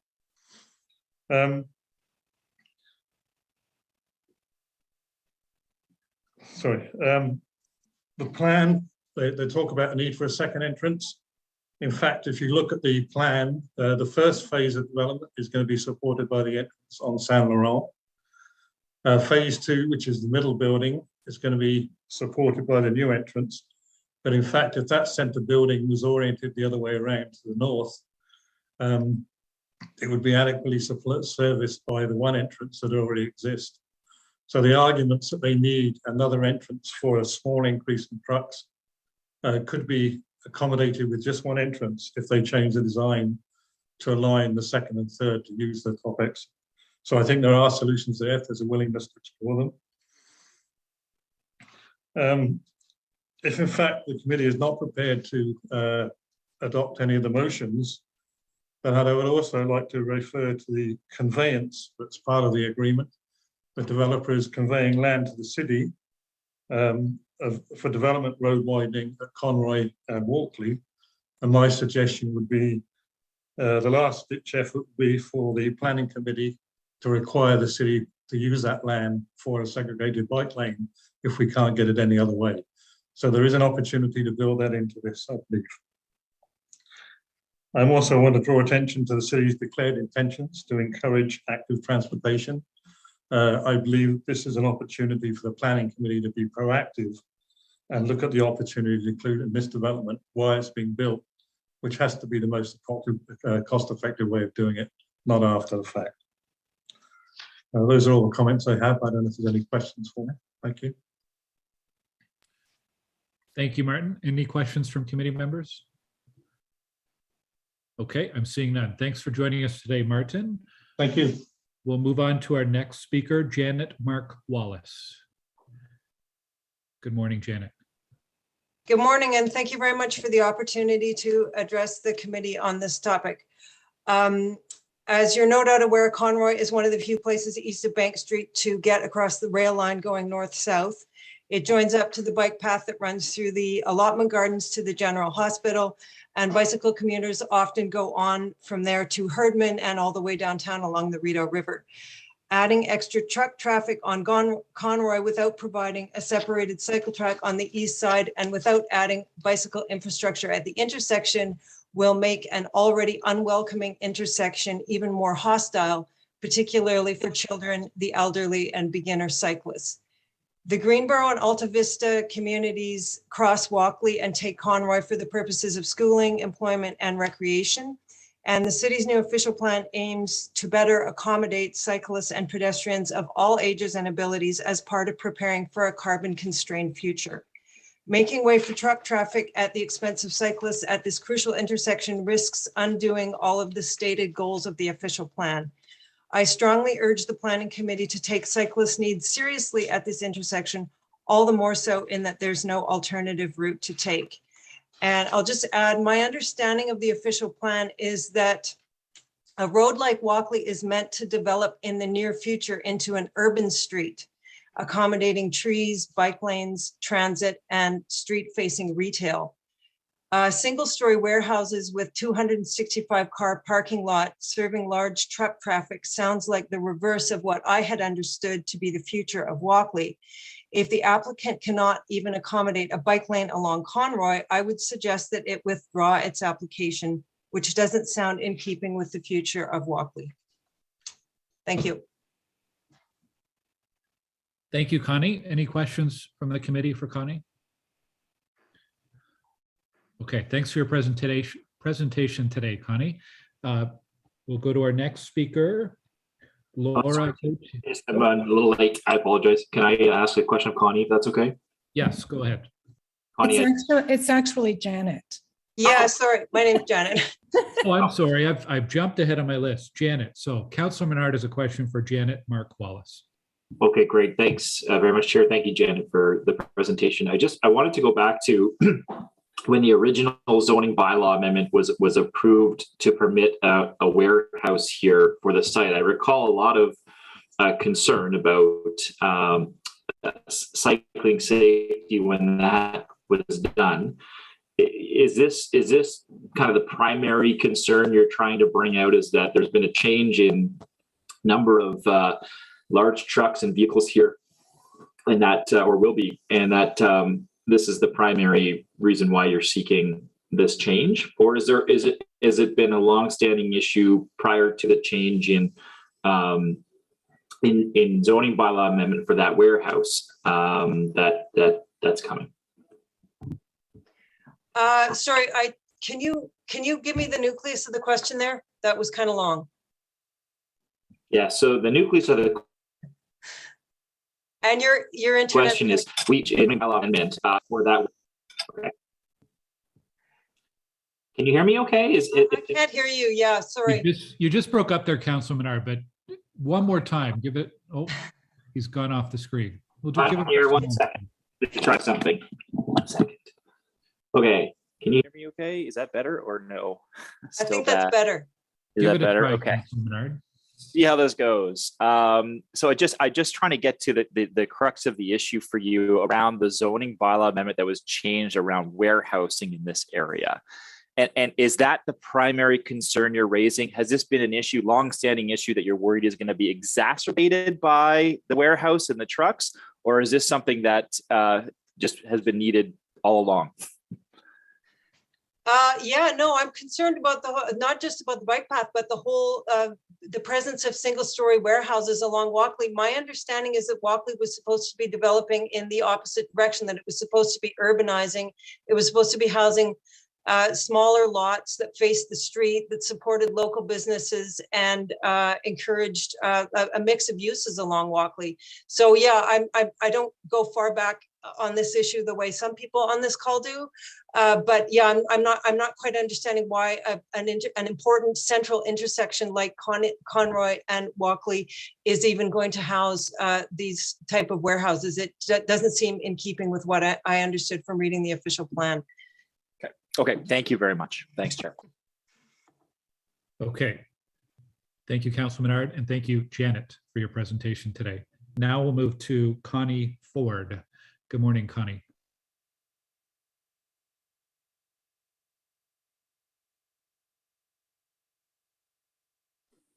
Good morning.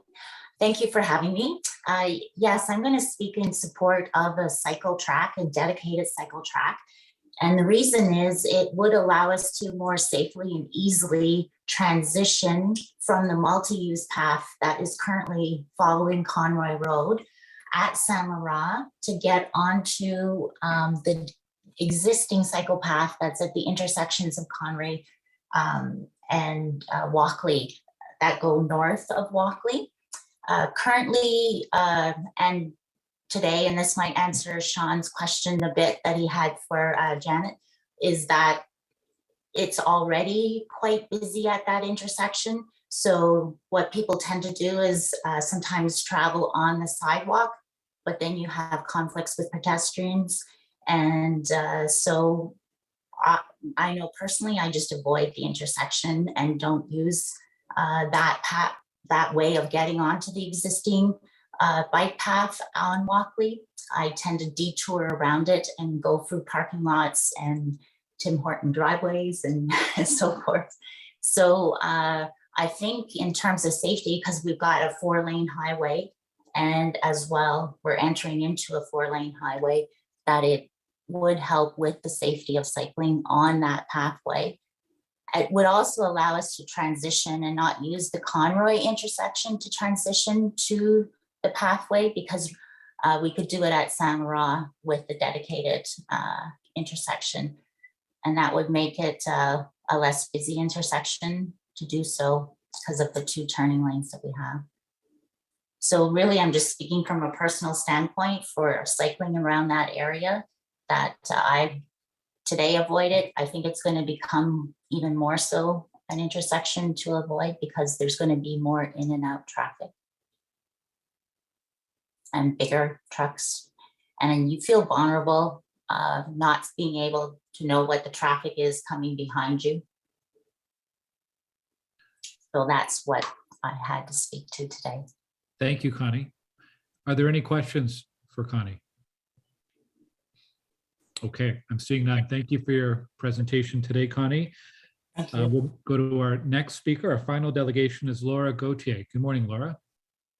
Good morning, everyone. Thank you for the opportunity to share with you today on this very important topic. I echo all the earlier public comments made by some of my neighbors. As a resident of Greenboro that frequently bikes along Conroy to get to the Alta Vista corridor from our area, I'm really saddened to hear that the applicants aren't considering stronger safety measures to protect cyclists and pedestrians in this area, as they're going to be responsible for increasing truck traffic. In 2013, a colleague of mine was right hooked and at the intersection of Bank and Riverside by a truck that turned across her path while she was cycling, and she died. I don't need to tell you about the enormous ripple of grief that goes through families and colleagues and communities when something like that happens. And I don't want to see it happen here. As a cyclist in this area, I'd love to see stronger measures taken to help decrease the truck driver liability, increase the safety and the visibility for cyclists and pedestrians that better serve this often used connection between 2 real excellent bike path networks from the Alta Vista side and the Greenboro side, and just ultimately make it safer to this increase in massive truck traffic that's being proposed.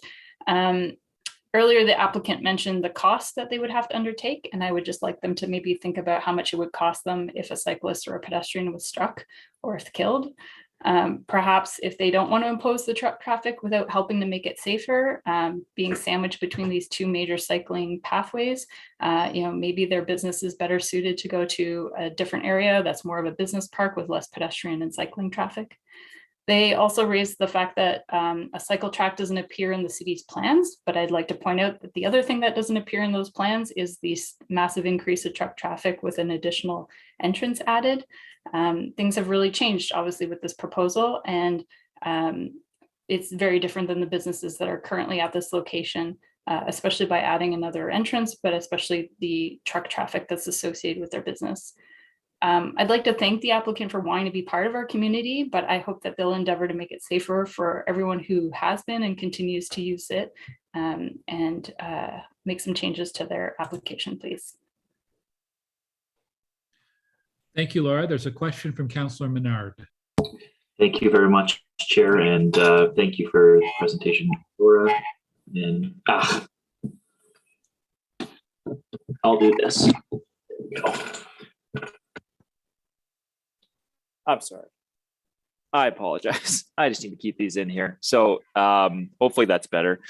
Thank you for the presentation. And you referenced, I think, Meg Dussault from the Bank and Riverside and that tragedy that happened there. And what I just wanted to raise with you was that there are new developments coming in that area. And one of the things we've been working on with those larger towers is agreements that would help fund the safety of that exact spot, that area on the Billings Bridge over the Rideau River where that tragedy occurred. This is the type of thing that developers should be looking at when they're putting up buildings that'll affect more traffic, affect city services and safety for people. And so in other instances, in other examples, we are seeing some developers working to do this sort of thing. So I hope, and I expect that your answer would be that you feel that there should be the same type of investment here, given the safe precautions that need to be taken for this mode of transportation, which we say we want more of in Ottawa. That is a long-winded question to you. I would say I'm happy to hear that there's changes being proposed and supported by the new developments that are coming into that area. Because as mentioned, one of these is too many, and we don't want to see more of them. And so I would expect the same out of the applicant for this area as well. If you're making such significant changes to this area that's going to affect people's safety and lives ultimately, I would expect that you would help in making those changes to make it safer. Thank you, Chair. Okay, thank you, Councilman Art, and thank you, Laura, for joining us today. We will move now to questions for the applicant. So councilors or committee members have questions, and Councillor Deans, you are first up. You're muted, Councillor Deans. Sorry, Councillor Gower. I don't actually have questions for the applicant. So if you want to do that first, that's fine. I just, I do want to sort of frame my thinking, and I wanted to give Zlatko an opportunity to explain his thinking from the city's active transportation perspective about the changes that have been made through the zoning of this site as warehouse, and how we can ensure the safety of cyclists. So whenever you think that time is appropriate, I will do that. Yeah, we can come to that for when we get to questions for staff. Yeah. Okay, Councillor Leeper. Thank you, Chair. It is frustrating being here today in that this is a site plan application. We don't have a statutory authority to require building a cycle track. This is a stretch that clearly requires one. And, we're putting a lot of onus on a single development to improve and upgrade the infrastructure on a key city spine route that frankly the city should be doing. This is a failure on the part of the city to ensure that we are building an active transportation network that encourages cycling and other active modes. But I think where you have a willing partner, where you have agreement, we can go outside what we have statutory authority to do. And I guess I would ask the applicant, there is a compromise position here that it sounds like it was on the table and being discussed. And I'm going to refer to it as motion 2, which is cycling ride-overs, flex posts, thermoplastic markings, to sort of very clearly delineate those entrances for cyclists, to create some awareness on the part of motorists who are egressing and entering those. Murray, can you just not agree to do this? It's a relatively low cost option. So, Councillor, thank you for the question. And so I want to deal with there are 3 elements in that motion. First one is that we install green thermoplastic treatment at the entrances. We agreed to do that at the time that the committee and council dealt with the zoning. Not only did we agree to provide the green thermoplastic treatment at the 2 entrances, we also agreed to apply that treatment where the cycle lane crosses the right turn lane at the intersection at Walkley and Conroy. So that's already a done deal. The second element of that motion is flex posts. We offered to provide the flex posts in our discussions with the ward councillor. That was not acceptable to the councillor. The third component of the motion is the ride overs. Quite frankly, we haven't pursued that because, once again, the ward councillor indicated to us that there was no interest in that option. So we haven't investigated the ride overs in terms of the cost implications for the project. Can we do them? We could. But at this moment, we're not certain of what those costs would be. So we've already agreed to one of those requirements. We offered to do the second. The third, we're just a little unclear on the cost. Yeah, I mean, I'm very much leaning toward voting in favor of that second motion because I do have confidence that its cost implications are not going to be such that it becomes a project killing issue. The question of removing one of the entry and egresses, I'm assuming that the pushback to that is not because of the number of vehicles, but comes down to the turning radiuses for those vehicles within the site, like how the site flows? It is, there's two answers to that question. And one, if the committee will indulge us, I'll ask Jennifer to speak to the comments about the number of additional truck trips or truck movements that will be generated by this development. And they're actually minimal. One of the delegations used the term massive increase in truck traffic. That simply is not the case. But it is, so one, we're not talking about a lot of trucks turning in and out of the site over the course of the day. And Ms. Luong can confirm that for you. But secondly, it is very much an operational question. We want to be those trucks to be able to, firstly, Conroy Road is a truck route. That's where the trucks are. We want to be able to bring the trucks in and out of the site in a safe and efficient manner. You know, we're talking about bicycle safety, but we also have to talk about the safety of the people on the site. We don't want to encourage trucks to be meandering all the way through the site when they can get in and out of the site safely using the accesses on Conroy Road. It is very much a functional question. And, you know, for the record, you know, city staff have not raised any concerns with respect to the introduction of the second entrance on Conroy Road. So functionally, it's the only way the site works. If you'll allow Ms. Luong just to comment briefly, there really aren't that many additional truck trips being added in the first place.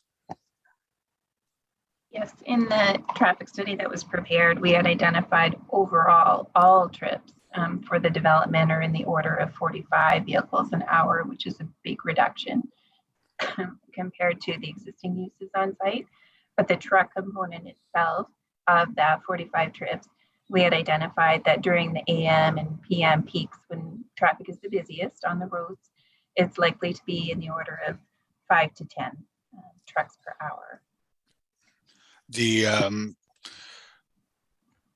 No, I appreciate that.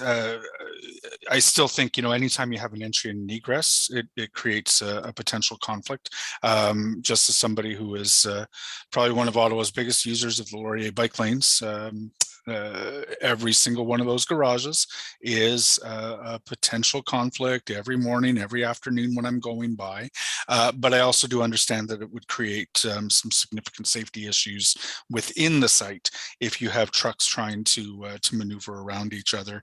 I guess my strong urging to the applicant is to tell us that they agree with the second motion for some additional measures to try to improve the safety of those entry and egresses that are going back and forth. I'll leave it there. Thank you. Thanks, Chair. Thank you, Councillor. Chair Moffat. Thanks. I might just be building on what Councillor Lieber was touching on, because I think some of the points were actually covered by that. I think we have I know the councillor wants to have Zlatko on to talk about cycling safety, and I think we veer away from site plan when we do that, because I don't think there's a question here about merit, but it's about what is an applicant responsible for, and what leads to them being responsible for such an improvement at their entire cost. As Councillor Lieber rightly pointed out, that there are obligations of the city that we should be doing in certain areas across the city. We had this on another site plan application where I think we were talking about improvements of a safety issue 3 kilometers away from a site where the applicant was building. I think there has to be within reason. But just on the comment about when an applicant brings forward something that has a traffic impact and an increased traffic impact, and the Bank and Riverside example was brought up. Of course, you have some vacant properties there. You have a former Harvey's. It's going to become 3 to 4 large residential towers. Major increase in traffic. What's the increase in traffic here from the existing condition? I'll let Jennifer answer that question. It's actually a 60% decrease. Okay. So, yeah. So we're asking an applicant to make an improvement based on traffic concerns, but there's no actual increase. It's actually a decrease in the overall traffic on the site. I think that makes it challenging. That makes our position challenging. I think if Bill 109 was in effect, this was fully on delegated authority, we would struggle to make those changes and make them stick and have that be reasonable based on the traffic assessment for this application. But I do believe that the second motion that's in front of us likely does get approved under delegated authority if there's a willingness. So it's interesting that we find ourselves here, because I think we could have avoided being here at committee if there was a willingness to accept that second motion that's in front of us, which is really a substitute motion to the first one if the first one doesn't succeed. So interesting. Anyways, I appreciate Jennifer the information about the traffic piece. Thanks. Thank you. Any other questions for the applicant? Okay, let's move then to questions for staff. Councillor Deans? I'm finding the process a little difficult because I would like to lay out my thinking at some point, but okay, we'll go to questions to staff. And I think the main question to Zlatko is to explain to the committee his rationale for why this should have a cycling track. And I just want to be clear, I'm not asking, as you may have been left the impression after Murray spoke, he said, we're looking for the entire frontage of Conroy Road. Looking for the frontage of Conroy Road, that's the frontage of their site, not all of Conroy Road, just their site.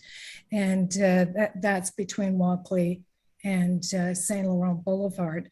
And, if today, this was a new proposal, our city standard today would be a cycle track there. And of course, when you're doing a major development on a site like this, when that development is being done, it's the right time to construct it. So I just wanted to ask Zlatko to frame this out for the committee, to explain, I was told early on this process by the proponent that this was not a well-used active transportation corridor. Such is not the case. And I want Zlatko to explain how busy this corridor is for active transportation, the challenges, especially at that corner for cyclists and for safe cycling, and why the right solution would be the first motion that Councillor Cloutier introduced on my behalf. So Zlatko,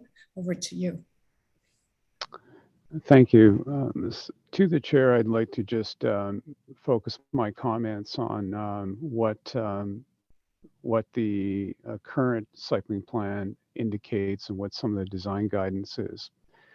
So to the question of if we were reconstructing Walkley, if we were building, Conroy Road again, there's no question that a road of that class would be given protected bike facilities, including treatments around entrances and intersections that provide what we call some space to mitigate right turn hazards. That sort of guidance can be found not only in the 2013 cycling plan. If you look at page 44, exhibit 4.7 for a road of that class, it's also appeared in book 18, including the latest revision of book 18, which is to say that a road with that speed and that traffic volume level, we would not in the future, if we were building a roadway, put a painted bike lane in there. So I think all our guidance is clear that, what we see there today was the thinking of the past of many years ago, and the thinking going forward, even as of 2013 cycling plan, is clearly suggesting some different solution going forward. To the question of is this an important route for cycling? I think if you look at the 2013 cycling plan, it is identified as Crosstown Bikeway, which is our highest level of facility in terms of basic minimum grid connectivity for cycling in the city. And in fact, it is literally the only one in the 2013 plan that provides north-south connectivity from the bulk of Ward 10 that crosses over the Walkley Yards rail lines, which provide a major barrier, and so there's very few ways to cross it. So from that point of view, it's a key route because there's simply no alternative to it for cyclists. I do realize that the volumes are low compared with, say, a Laurier and so on, the downtown routes. But the factors around safety and the factors around connectivity remain the same. They're not tied strictly to a question of volumes. Thank you. And Zlatko, just one more question. Could you also explain to the committee the challenges at the intersection of Conroy and Walkley and how the cyclists have to cross 2 lanes of traffic to a floating bike lane? Could you maybe just go over that as well? Well, that would be another example of something that we wouldn't do today, which is that currently in that design, if you're in the northbound cycling facility, the painted bike lane. Now, I should note that that road cross section does also have a multi-use pathway on the west side, which is a little bit unusual, but we are seeing indication that people do in fact use the northbound bike lane. If you're in that facility, the way it's designed today, as a cyclist, you would need to assert yourself and get in front of traffic to skip over an active lane to find a northbound bike pocket to take you through the intersection. So we would not design that today in a road of that class. What we would do today is we'd keep the cyclist off the road in a protected facility, and then there's elements of a protected intersection that would make sure they could cross safely. Those are all my questions, Mr. Chair. Thank you. And thank you, Zlatko. Thanks. I'm glad Zlatko mentioned that MUP on the west side of Conroy. It goes from Hunt Club to Walkley, and it's separated entirely.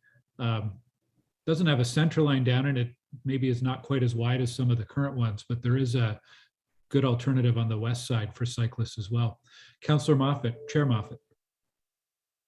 Thanks. I'm just trying to, we're supposed to be in the context of a site plan, but just out of curiosity to Zlatko, I think he turned his camera off. You just raised a bunch of comments about the intersection of Hunt Club and Conroy Road. Sorry, Walkley and Conroy Road.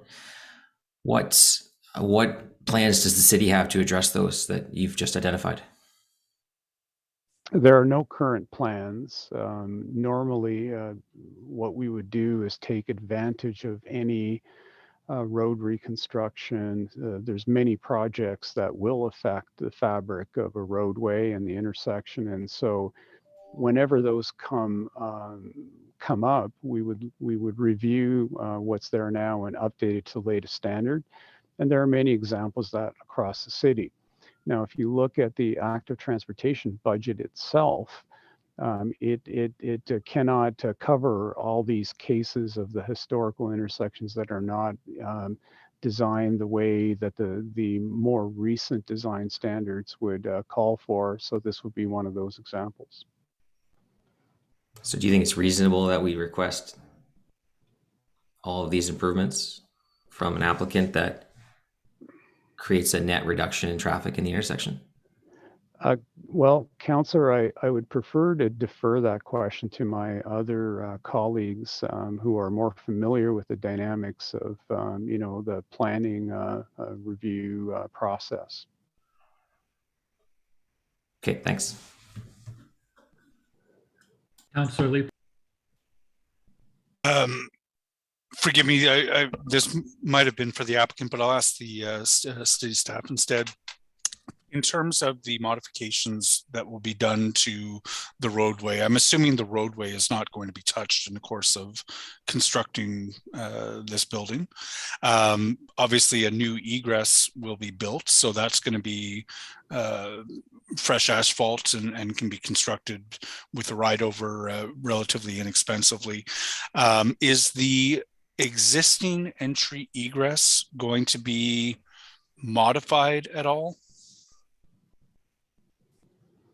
Co-chairs, we had Alta provide some costing for staff on these options. So the egress, if the question is the egress would be existing one would be altered for in case of the motion 2, the ride over, and the second right in right out entrance south of that.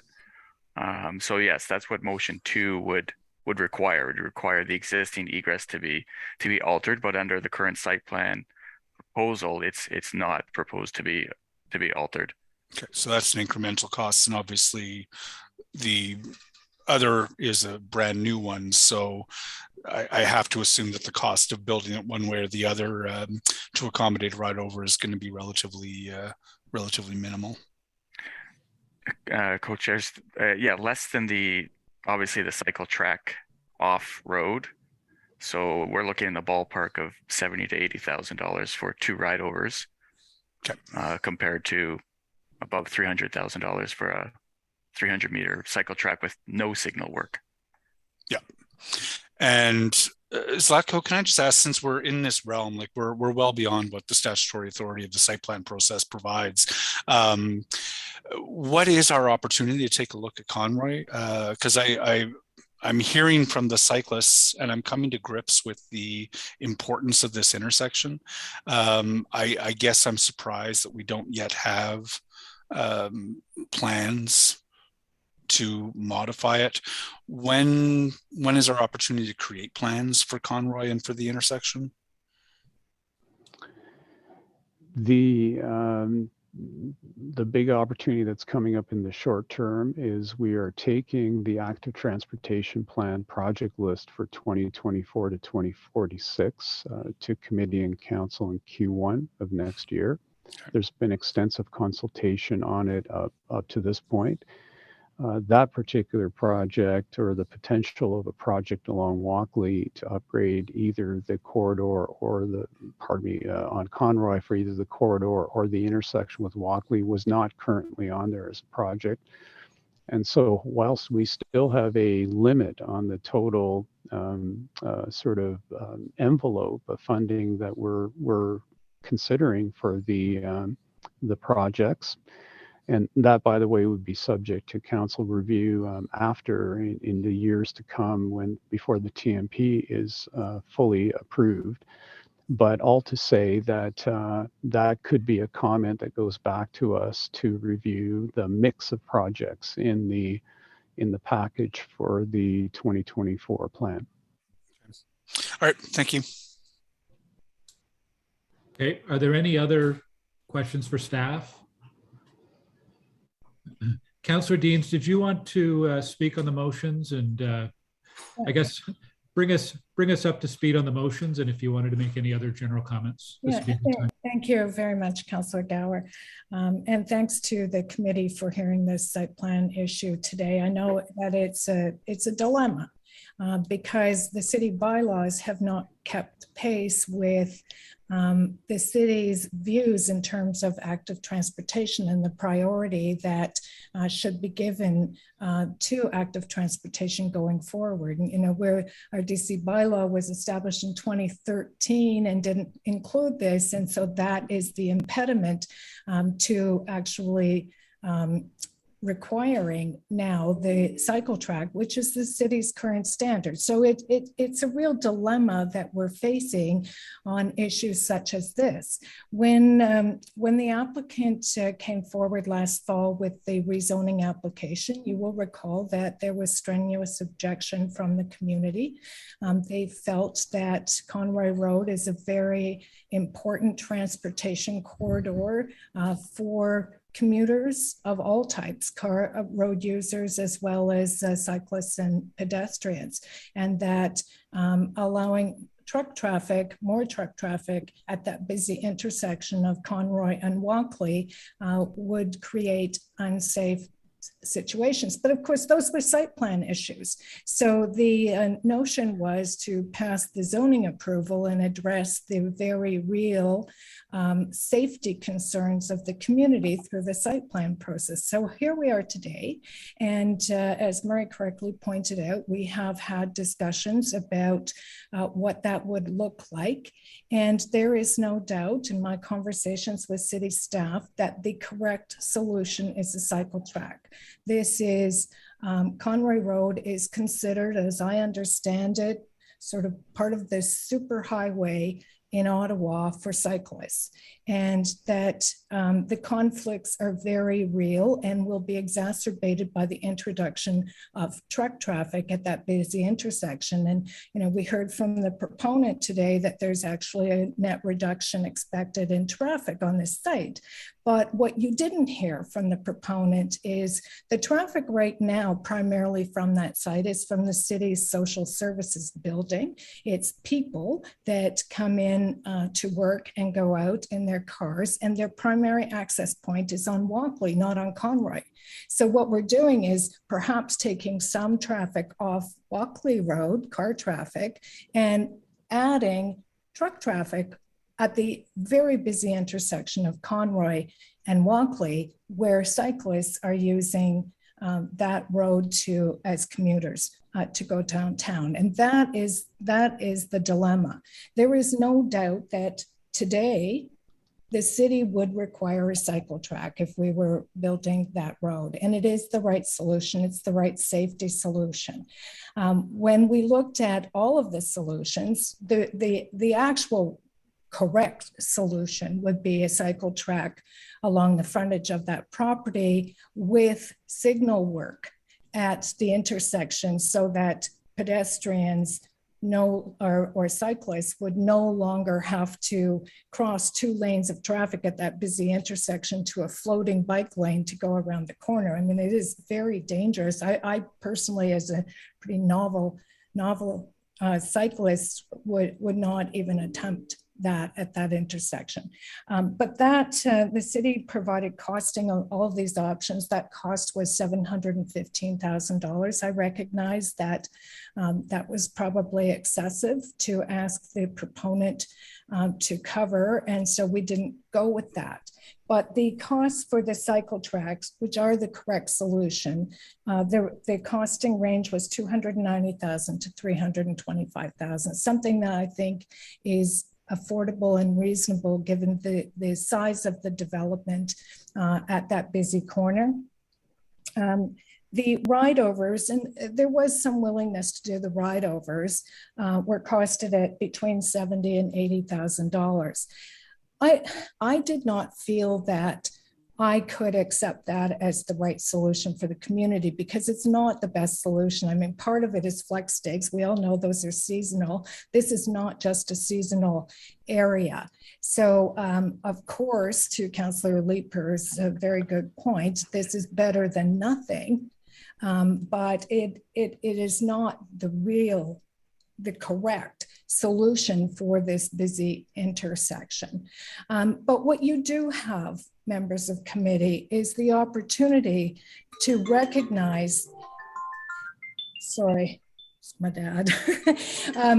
You do have the opportunity to recognize that the conflicts between those trucks where they're going to have very difficult sight lines to see the cyclists below need to be addressed. And if they're not going to be addressed in a way that will ensure the safety of cyclists, then adding a second entrance is not something that you should do. And I have had this conversation with the proponents, so I was a little surprised to hear Murray say that they were surprised to hear it. They know we had this conversation. I said I would ask the committee not to grant that second entrance if we don't have a safe cycling solution. And I don't think you should. And you heard from the president of the South Keys Greenboro Community Association this morning say, well, you could easily do with one if you just flip the building so that the truck entrance was facing north instead of south, and that is quite correct. I'm not here to ask you to revisit the zoning or even to oppose the site plan. I'm asking you to consider the safety of our citizens, our cycling citizens, recognize that cycling has grown in popularity even in suburban communities like the one that I represent. As gas prices increase, more and more people are choosing cycling as a commuting option. This is, as I said, the superhighway of cycling for the south end of the city. And with the rail tracks that run through, there are very few other options available to cyclists. So getting this correct is very important. And that's why I asked the committee to take time to consider this morning. So I really feel the correct solution is the first motion we put forward. If that loses, I would ask you at the very minimum. I do believe there is some willingness, especially from Manulife. They have expressed to me in meetings that they recognize the importance of cycling safety. And I think Martin Ely from the Community Association pointed out, even on their own website, they talk about their community commitment.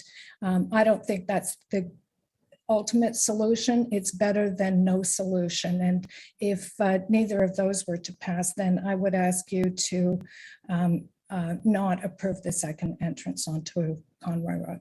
Thank you. Thanks. Thank you, Councillor. I wanted to ask a quick question to staff, if I could. Do we know a ballpark of what development fees are applicable for a site like this? Are we talking tens of thousands or hundreds of thousands? I'm trying to, for myself, trying to put in context 300,000, what that means in terms of other fees they're paying here, or even the $70,000 to $80,000 for the thermoplasts and ride-overs. What's the order of magnitude for development charges? Co-chairs, I'm frantically Googling development charge fees and trying to figure this out. So I don't have that number right now. I'd have to, unless someone else has that number. It's fine. It's on square footage though for this, right? Not on a per building? That's correct. It's square footage and the use. Okay. I won't prolong the conversation unless someone from staff or committee happens to know a ballpark. Chair, the warehouse would fall under the category of industrial buildings, which are typically charged over $10 per square foot. I believe the DC has been increased multiple times over the past year, and the most recent was in April 1st, and then there will be another increase October 1st, totaling 17% increase from the current rate. So if the phase one building is around 8,500 square meters, that would kind of a pre-calculation to probably a DC charge almost $1 million for each building.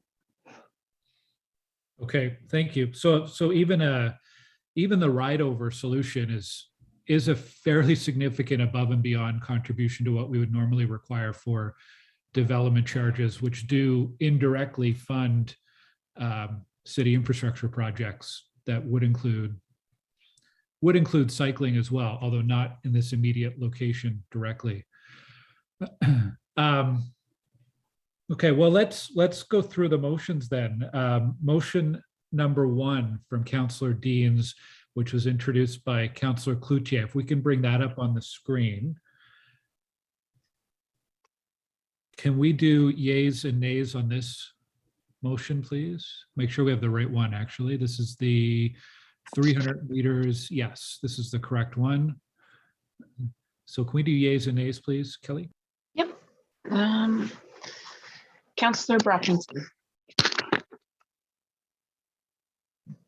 Sorry, Councillor Brockington? He had to step away. Oh, okay. Councillor Cloutier? No. Councillor Curry?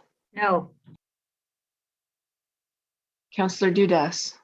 No. Councillor Hubley? No. Councillor Kitts? No. Councillor Leeper? No. Councillor Menard? Yes. Councillor Tierney? No. Chair Moffat? No. And Chair Gower? No. 1 yay, 9 nays. Okay, then let's go to motion number 2. And yays and nays. Can we carry this one? If there's will of committee to carry. No. No, okay, yays and nays. Register my no. No. Okay, so carried with dissent from Councillor Curry. Carried. Okay, so with this one being carried, that would negate motion number 3. And then let's go back to the original report recommendations.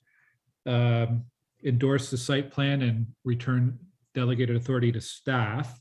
So are the recommendations as amended carried? Carried. Carried. Carried. Okay, thank you. And thank you to the committee for hearing the site plan today. Thank you, Councillor.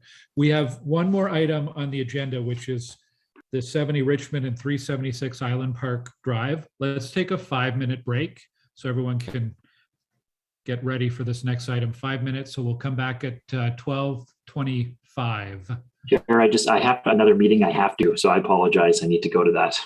Okay, thank you.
All right. I'm back. Anyone else? Hi, Scott. Is 2 quorum? I don't think so, eh? Do we carry extra weight because we're both chairs? No, I don't think we do. That's probably a good thing. You don't trust me? Who doesn't trust me?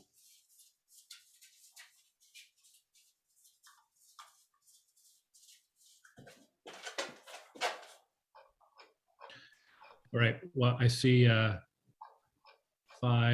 6 faces. Okay. We do have quorum, so we will continue. Actually, I should wait until I see Councillor Leeper since this isn't his ward. That would be a considerate thing to do.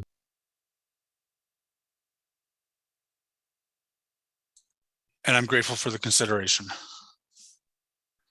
Okay, now we'll proceed. So this item is number 3 on the agenda, the official plan amendment and zoning bylaw amendment for 70 Richmond Road and 376 Island Park Drive.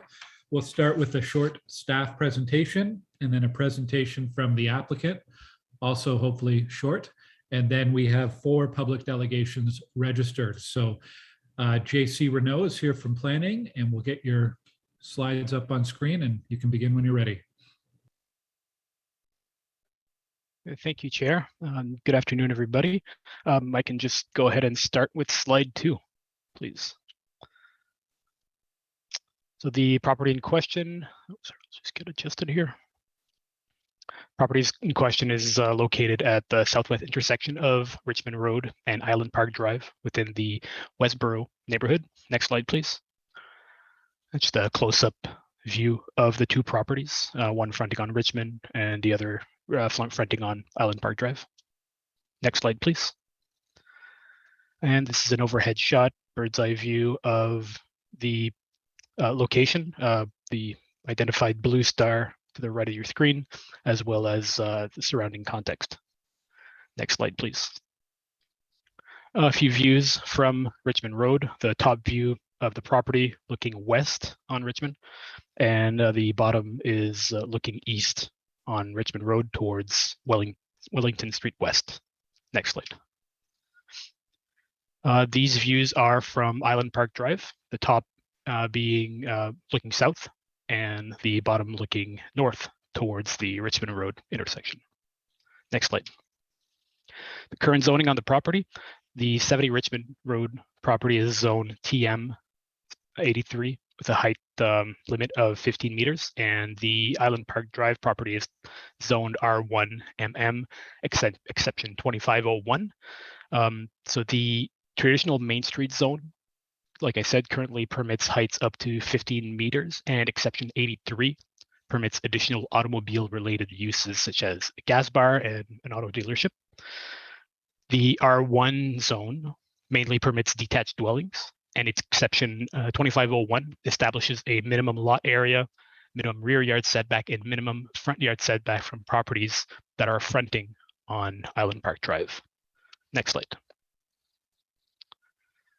So the property is located within the Richmond Road Westboro secondary plan. Section 134, currently limits heights to 4 stories on properties that are less than 45 meters in depth, with heights up to 6 stories otherwise permitted. Schedule C2 of the same secondary plan identifies the property at 70 Richmond Road as having a maximum height of 4 meters. Proposed amendments to the secondary plan, first to Schedule C2, so that the property be redesignated to permit heights 7 to 9 stories, as well as adding a site-specific policy to Section 134 to permit a maximum height of 9 stories on the property. Next slide. Proposed zoning is to be TM with a site-specific exception, as well as a zoning schedule. The zoning schedule would establish setbacks, step backs, and maximum height for the building. The site-specific exception would permit an enclosed rooftop amenity space to be considered as permitted projection, would include a minimum width of a driveway of 5.4 meters, which reflects the current width of the existing public easement. It would permit a mezzanine on the first floor to not be considered as a story.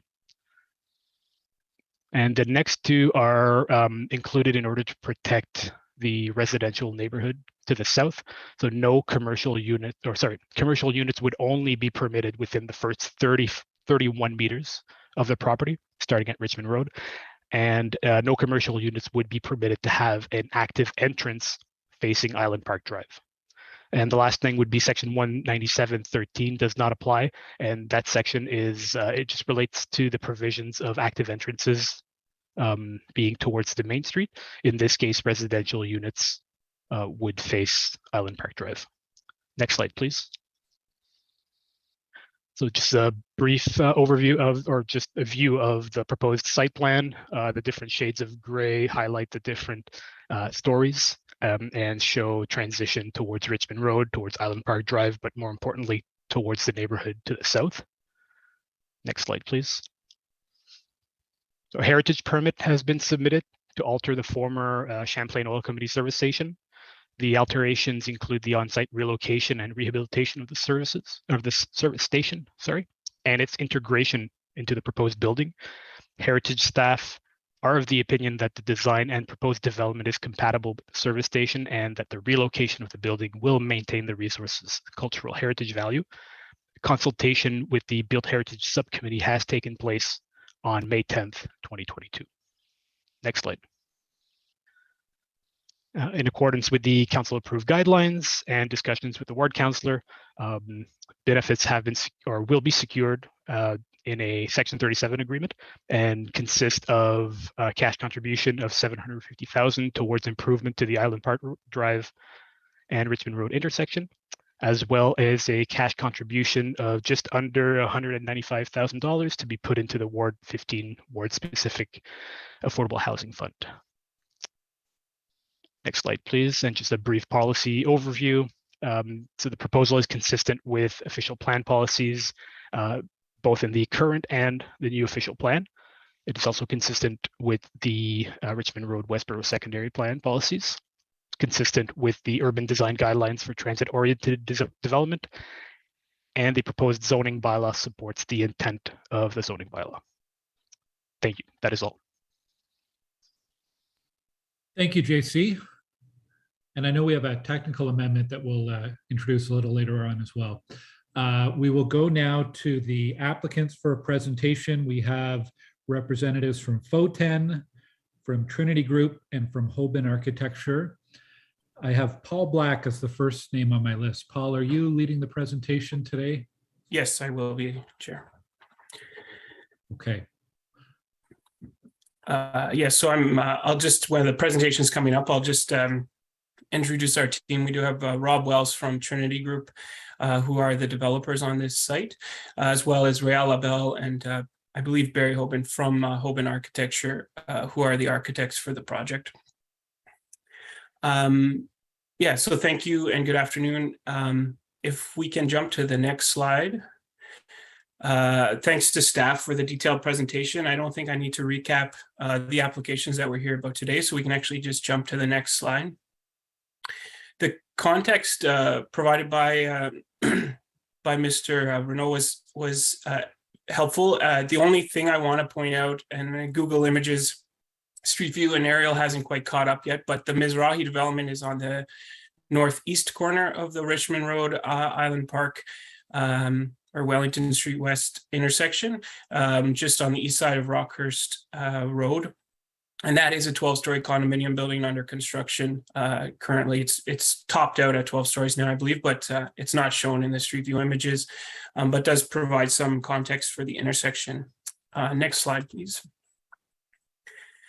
So we heard from Mr. Renault about the policy framework, traditional main streets. You're familiar with the policies, but target areas for intensification, mixed use, pedestrian oriented development that frames the street and has a good scale for pedestrian oriented uses and active uses at grade. Generally, the policies for traditional main streets support building heights up to 9 stories, subject to compatibility criteria and urban design objectives. The secondary plan, as noted, generally permits heights up to 4 to 6 stories, but it does does contain provisions to consider greater height in specific instances. If we can go to the next slide, we can see what those instances are. So when the building conforms to prevailing building heights or provides a transition between existing buildings, where the development fosters a gateway at a corner location, or where there's opportunities to support transit, where the development incorporates facilities such as Section 37 items and things like heritage preservation, as noted in Section 521 of the official plan, and where the urban design objectives and criteria of the official plan are met. So in our opinion, this site is suitable for greater height, given all these criteria. We are of the opinion that we satisfy all of these criteria, actually, in that we are preserving heritage on the site. We are providing Section 37 benefits as noted by staff. This site is a gateway location, and the architecture, in our opinion, recognizes that. The heights in the area are mixed, ranging from 2 to 12 stories. But the prevailing form is to be 4 to 6, so that has been accounted for in the development with step backs and setbacks as noted. And then in our minds, we do meet the urban design objectives of the city for traditional main streets, transit priority corridors, as well as the compatibility criteria for development in terms of transition and height, as well as amenity areas and that sort of thing. Next slide, please. So there's two main concerns we heard from the community through the last year and a half of consultation. We actually initially had a meeting with the community in 2019 when we could do it in person, presented some options, and then we did have a virtual meeting in December after submitting the application in December 2020. I would say the most notable concern we heard was about transition. The initial application did include just 70 Richmond Road. After the first round circulation, as noted in the staff report, Trinity acquired 376 Island Park Drive to assist in transitioning the building down into the low-rise community to the south.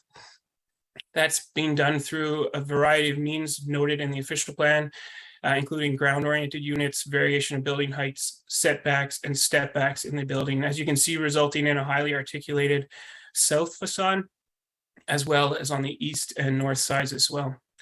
We do achieve a 45-degree angular plane from the rear property line at a height of 15 meters.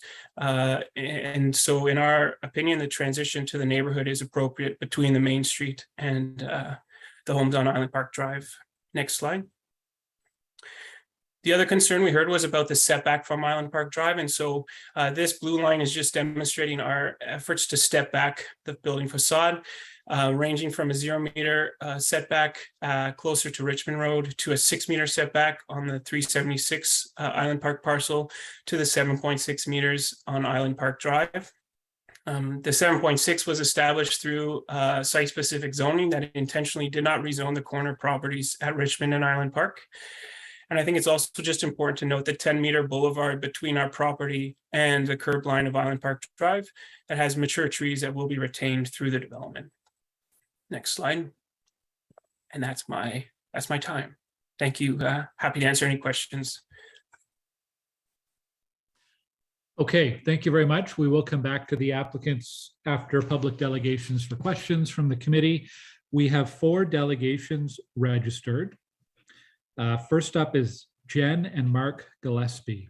So we'll give them a moment to come into our panelist room here.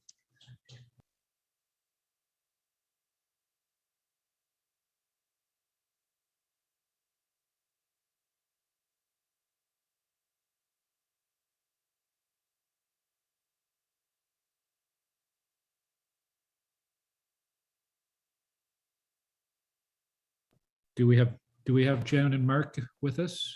We do. They just need to unmute themselves, Chair. Okay, great. I don't know if you can see us okay. You're good to go. Okay, first, thank you everyone for allowing us to speak today. I know that all of you are very busy with your own wards and reading about things, so I just wanted to perhaps give a little bit of background. So we originally came from Main and Main with faux tennis planner, buying Richmond Road and proposing a single-story drive-through coffee shop. keeping a heritage gas station, soil remediation, and 25-foot setbacks as a profitable development, and now to an 11-story high building, demolishing 364 Island Park Drive, disrespecting the setbacks because the Trinity is saying it's not feasible to do anything less. So, by the way, I'd like to encourage the city to consider doing a drive-through cycle coffee shop. It would probably be the first in Canada. They're big in Europe. So this now gives Trinity 50% more frontage on Island Park Drive than on Richmond Road. So metrics worth taking a look at. Main and Main was satisfied with the 1-story drive-through coffee shop, the remediation and the setback, and that it was profitable. Trinity now is asking for 85 units that will arguably sell for a conservative $600,000 or $51 million to justify developing the lot. Surely a smaller development is workable for the sake of resident safety at this intersection and maintaining the history of Island Park Drive. The city has the power to set a new duty of proof for developers, asking that they can justify the cost to doing excessive development. Area-specific zoning.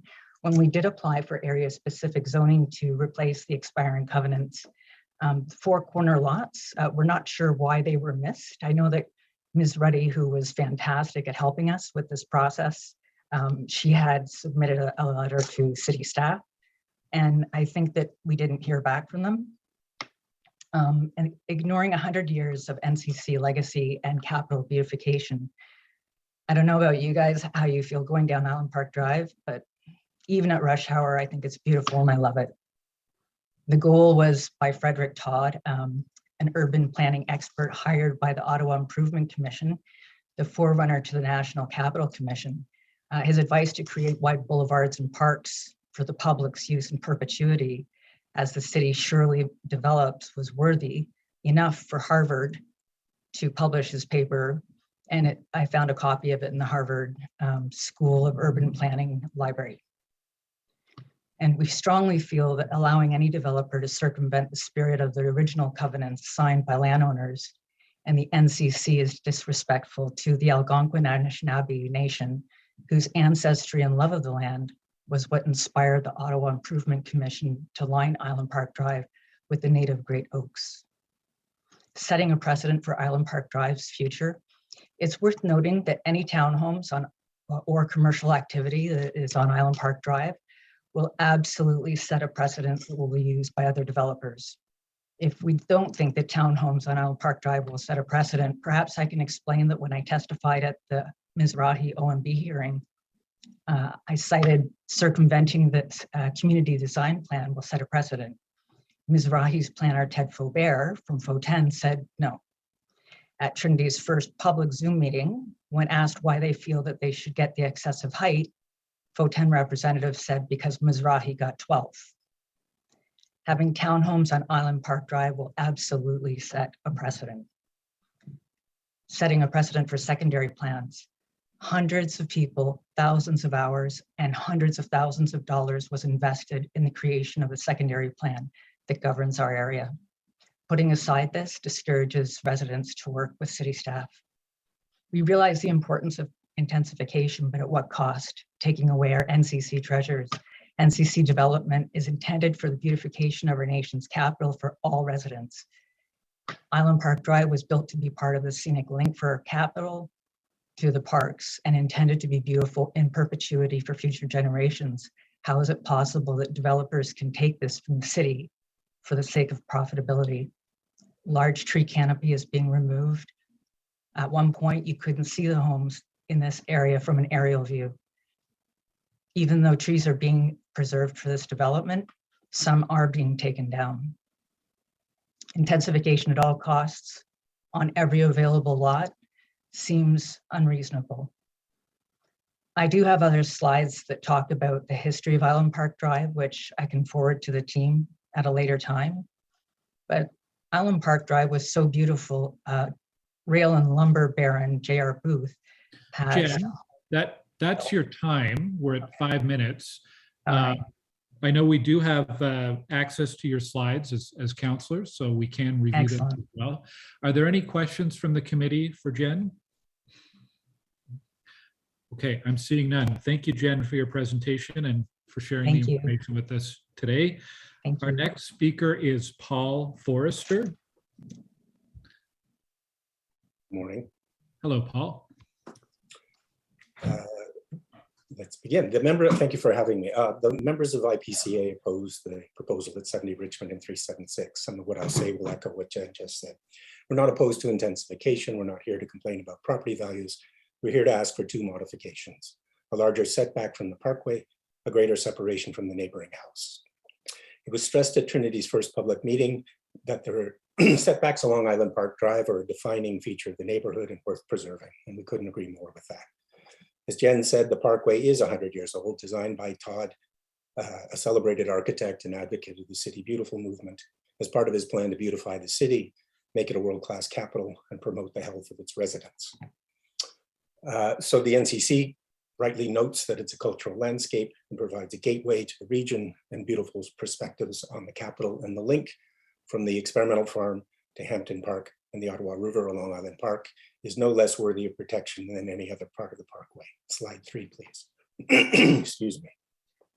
Island Park has retained its character for almost 100 years now, over 100 years, but not by accident. It's the result of investments by residents in refurbishing the original houses, and when they rebuild, they have preserved the exceptional streetscape. The NCC, for as long as it had jurisdiction, regulated development by enforcing covenants. It enforced, it provided stone gateways and cairns and street signs and decorative lighting, prohibited commercial vehicles, traffic calming, and has maintained the tree-lined boulevard. Slide 4, please. I'm sorry about my voice. It's also worth remembering that it deliberately kept commercial buildings on Richmond back from the parkway and aligned them with the rear of houses on Island Park Drive. Grainy photo, but you can see it there. Slide 5, please. City Council has an unblemished record of protecting the parkway. When the covenants expired, it was planning staff that had devised area-specific zoning to preserve the very setbacks along Island Park Drive that even Trinity was celebrating at its meeting. All these investments were aimed at maintaining the look and feel and continuity of Todd's design and an unobstructed view of the tree-lined boulevard. Slide 6, please. The Trinity proposal undermines all these investments. The magnitude of the change it introduces is evident in their need for relief from every significant regulation that has governed use, density, height, setbacks on the parkway and its neighboring sites. Secondary plan, the official plan, the sections dealing with special streets, mature neighborhoods, the zoning bylaw, including the area-specific zoning passed by this very committee to protect the parkway. They even require relief from the very TM zoning they're asking for. Slide 7, please. All these exceptions come at the expense of the parkway. By acquiring 376 Island Park, they extended the frontage of their site along the parkway to 52 meters. That's 44% more than the frontage on Richmond, all to become traditional Main Street. Slide 7. No part of the building respects the current setbacks. The trees delineating the parkway from the commercial uses are eliminated. Slide 8, please. The gas station is to move from behind the houses to well out in front of them. Slide 9, please.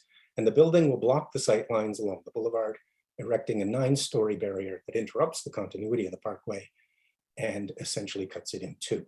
So we ask that the building be set further back from Island Park to lessen its negative impact on the parkway. Can't see the clock, so I hope I have time for this. But regarding the rear setback, the proposal is to build an 80,000 square foot building with ground level townhouse units that face the adjacent property. Not just the street, but the actual house next door. The front doors of these units will be 3.9 meters away from the neighboring residences, and this space will include private terraces. This is half the distance of the 7.5 meters required in TM zones. It contrasts sharply with the Mizrahi building, separated from houses on Garrison by a 2-lane driveway and the rear yards of those residences. It contrasts with the Ashcroft building, separated from the nearest house on Layton by a 2-lane driveway, a private fence, a tree, and a private garage. No condo on Richmond has a setback as small as what's proposed here. None of them have units with front doors and patios opening onto neighboring properties. So if the parkway is to be lost to traditional Main Street zoning, we ask at the very least that a more respectful separation between the modern high-density building and the traditional mid-century tree-lined parkway neighborhood be required. Thank you for your consideration. Thank you very much. Councillor Leeper has a question for you. Thank you very much, Paul. Great presentation. I appreciate the brevity in which you packed a lot of information. And no surprise, I will be supporting the residents in dissenting from approving this building. When this has gone through multiple design iterations, and what was originally proposed to us was significantly more monolithic. And I want to recognize that the architecture has gotten better through the changes to the treatment of the heritage building, better articulation and step backs. But one of the things that has enabled that has been the acquisition of the property immediately to the south. Our suggestion early in the process to consider acquiring that property was to provide more breathing room. This doesn't, right? The building, rather than taking advantage of some increased property in order to provide a better transition to the properties to the south, they just put more of the bulk of the building back toward the south, which is counter, I think, to what many of us had hoped to see. I'm wondering, from your perspective, you've got the two key objections. One of them is the lack of setback to the property to the south. And you're right, ordinarily on a traditional main street, we would ask for 7.5 meters of buffer to the properties in behind. I think everyone at this table understands why that is a negative. But why is it so important to respect the setback that's been established for the rest of Island Park Drive at the corner? What is the effect going to be of pushing the property out, when again, the notion of acquiring more property was to give it more breathing room and the ability to respect those setbacks? So you're talking about the setback along Island Park Drive? Along Island Park, yeah. Where the area specific zoning was. Yeah, there's two things. There is the precedent, because there's the Esso station across the street, and I know John has acquired the first house on Piccadilly already.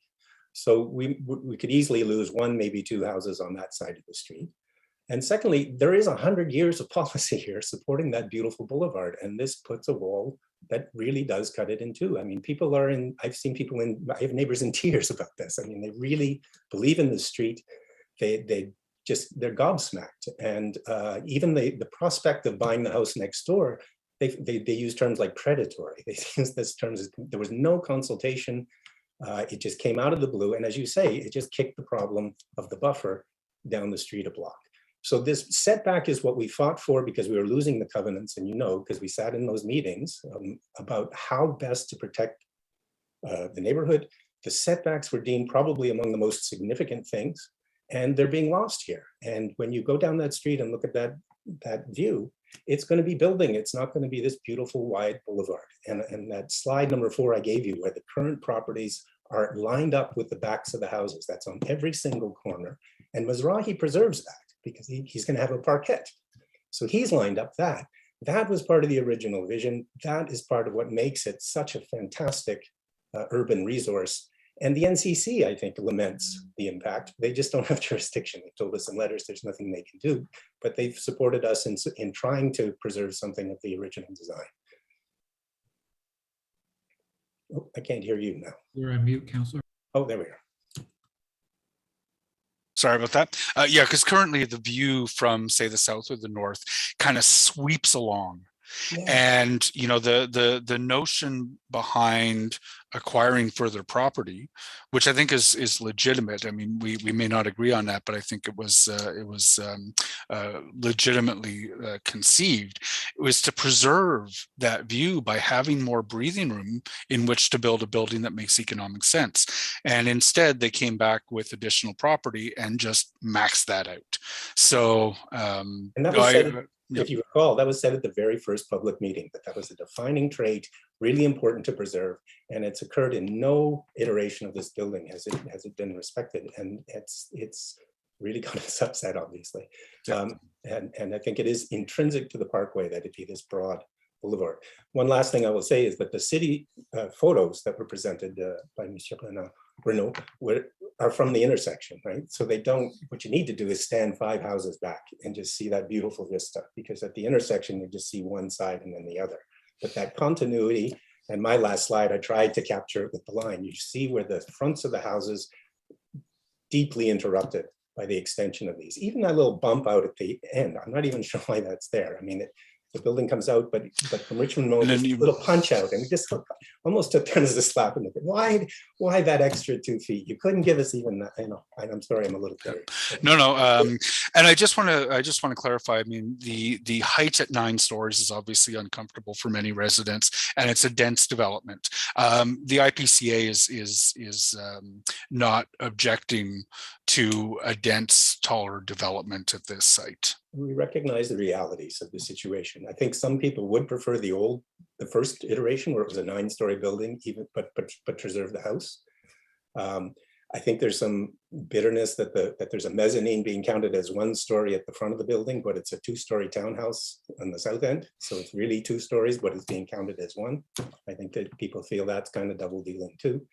But we recognize we're not opposed to intensification. We know that has to happen. We just want to preserve the special context of the Parkway, and no worse situation than the rear setback than any other building in the neighborhood. And I did cycle from Golden all the way to Parkdale just to check every building to see what the setback is, and nobody's got that, and nobody's got units right up against the neighbor's fence. Yep, that's fair. Thank you very much, Paul. Thank you. Okay, I'm seeing no other questions. So thank you, Paul, for your presentation today. We'll go now to Kathy Shaw from the IPCA. Hi there. Well, I don't think, am I on mute? No. You can hear me. So cool. Yeah, so Jen and Mark and Paul told a very important story about Island Park Drive, its history, and what the residents want. And as Paul said, we acknowledge that this corner is going to have a building on it, if that's appropriate. We're looking forward to having the new neighbors, when they come. But this design is maybe marginally better than some of the previous iterations. I can say categorically that it falls well short of what Island Park residents would like to see.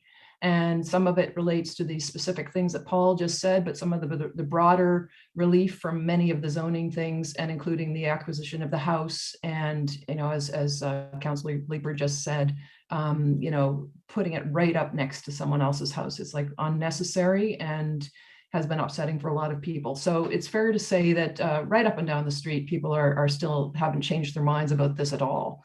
So I'm not going to reiterate what Paul and Jen and Mark have said, because it's all very valid and it represents the community's point of view. And you can tell there's a lot of passion and emotion there, especially for those residents that live close there, but also even for residents along the street, because of its implications for the future. If you can do this there, why can't you do it everywhere? And then you've destroyed the whole street. And the city of Ottawa should be caring about the street, as the NCC, I believe, does. And other than they have limited jurisdiction for certain things like this. So at this stage, I'm going to focus on 2 things. If the building does go forward, the point of paying very close attention to the landscaping and site planning, listening to the last discussion there on the bicycle routes and the issues that you dealt with site planning and the previous agenda item. It's an example of how important the site planning really is. Again, the slides that were shown here show like an artist's rendering of these things, and there's no sense of what the site plan is going to look like. But in this case, the site plan is very important for preserving the boulevard, as Paul said. If you make, it shows the trees gone, and then they say they're not going to be gone. Well, are they going to be gone or not? Because the city does want to preserve mature trees, and let's try and keep mature trees where we can. And so it's sort of a distorted picture of the building, just like with this artistic rendering at this point. So when you approve the building, you approve it with that kind of rendering, but you don't get to see what it actually will look like at the corner.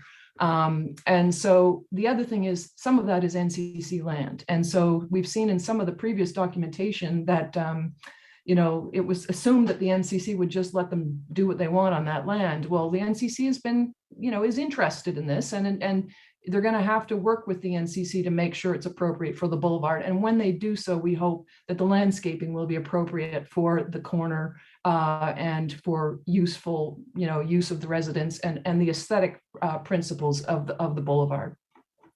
The other thing is that, as noted in the slides, money is going to be attributed here for this to upgrade the intersection from the sections 37 benefits. We're very supportive of that, and we would hope that the city will attribute whatever city budget and NCC budget and work with the NCC on that to make sure that those improvements to the intersections don't get delayed. It's those same cycling issues, all these other things, traffic and all these other things. This building will put pressure on that intersection, as will the Mizrahi building diagonally across. And so therefore we need to have an appropriate intersection if the building does go forward, to make sure that we can accommodate the increase in the number of pedestrians, cyclists, and everyone else in a safe way.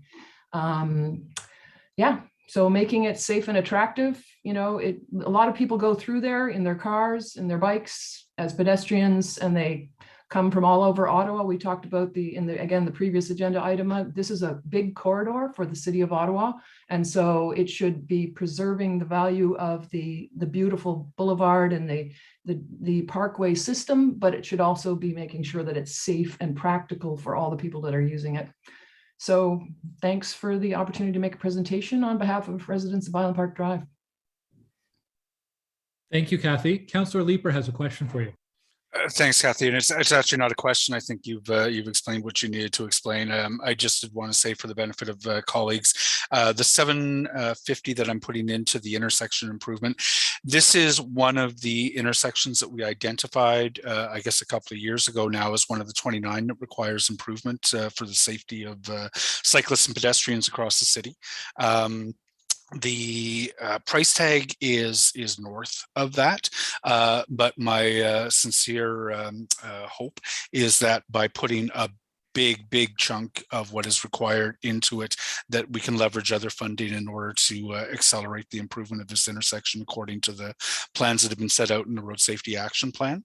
And Kathy, my commitment obviously is to continue to work with the community association and wider community through the site plan process if this moves ahead on, you know, those landscaping, et cetera. I think there's some really interesting possibilities with the Heritage gas station preserved there. So looking forward to continuing to work on that. And with the NCC as well, right? Of course, yeah. They'll be, if we're touching their property, they'll be very interested, motivated stakeholders. Fantastic. Thank you, Kathy. Okay, thank you very much, Kathy. We'll go to our final speaker, Bruce Enstone. And I understand Bruce is joining us by phone, so we'll give him a chance to connect and unmute. Good afternoon. Hello, Bruce. Can you hear me? Yes, we can. I'm the owner of 384 Island Park Drive, which is the second door south of 376 IPD, which is part of the proposed work. I've written 3 letters to Mr. Renault last fall. None of the items in my letters were included or referenced in the report for this committee, but I wrote to Ms. Crozier, your coordinator, with copies of the letters and accepting her offer to pass them on to committee members. Hopefully this has been done. First item is my ground source heating system. The effect of this application will reduce the effectiveness, reduce the efficiency, cripple or damage my heating and cooling system. In July of 2010, I changed my heating and cooling system to a ground source or geothermal heat pump, which draws and rejects heat to and from the ground by 3 drilled holes 100 feet deep, and made the decision to do this based partially on the ground conditions existing and likely to exist in the local area. The installation was supported at the time by the federal government because of its energy efficiency and uses solar heat energy from the ground. Ground source heat pump depends on contact between the ground loops in the holes, contact by groundwater, rock, and earth, and contact is reduced or lost by lowering the groundwater level or blasting or hammering nearby. All 3 of my letters noted the likelihood of crippling my heating system, which appears to have been ignored in the application and by the city's planning department. I noted to Mr. Renault that item 6.5 of the applicant's geotechnical report has a statement, quote, "No issues are expected with respect to groundwater lowering would cause long-term damage to adjacent structures surrounding the proposed building," end quote. Which I believe to be incorrect in the circumstances because there would be short and long-term effects for me. Insufficient research was done by the applicant, and despite my request, no correction of the geotechnical report has been provided to me. The existence of my system would be known or ought to be known to the applicant because it's my understanding that it's recorded in the Ontario call before you dig system. I think that's the Ontario One call system now. When a senior level of government encourages energy efficiency and green energy sources, another level of government should not trash that effort as this application proposes. My second item relates to the National Capital Commission and the Federal Crown land restrictions. The application shows doorways and walkways on the IPD side of the proposal. I've not found the approval in the application as required by the National Capital Commission's Traffic and Property Regulations, Section 14. Quoting from Section 14, the permission in writing of the NCC is required for any private road, entranceway, gate, or other structure or facility as a means of access to any driveway. End quote. By driveway, they mean, in this case, Island Park Drive. It's the owner's obligation, not the city's, to get the written approval, and the city does not have any authority or role in getting the NCC approval for the applicant. The city can't approve the application as it is because it has entrances, walkways, doorways, laneways, or similar things on the IPD side of the building. Written to Mr. White, the city solicitor, to remind him of all this. The third item is the present-day planning for Island Park Drive. Report prepared by Ms. Carol Ruddy of the city planning staff was approved by the Planning Committee on June the 12th, 2018, and became bylaw 2008-220 following approval by council. This indicated acceptance by this committee of the planning rationale included in the report and some history it provided for carrying on the requirements established by all the Island Park covenants or agreements, but in particular, the Agreement 35689, the PN, from December of 1921, because at the time of that planning committee meeting, the covenants were soon to expire. This specific covenant applies to all properties abutting on IPD from the Grand Trunk Railway, now the Queensway, to Richmond Road, and provided for a 25-foot setback of buildings and fences. Planning Committee's intent then was to maintain the streetscape of IPD. The rationale of Ms. Ruddy's report as approved by Planning Committee then should be applied to reject this application, which trashes this committee's intent in 2018. Ms. Ruddy's report noted the oversight of omitting 70 Richmond Road in the 25-foot setback from the bylaw, possibly because 70 Richmond Road had its own paragraph in the covenant and was therefore missed.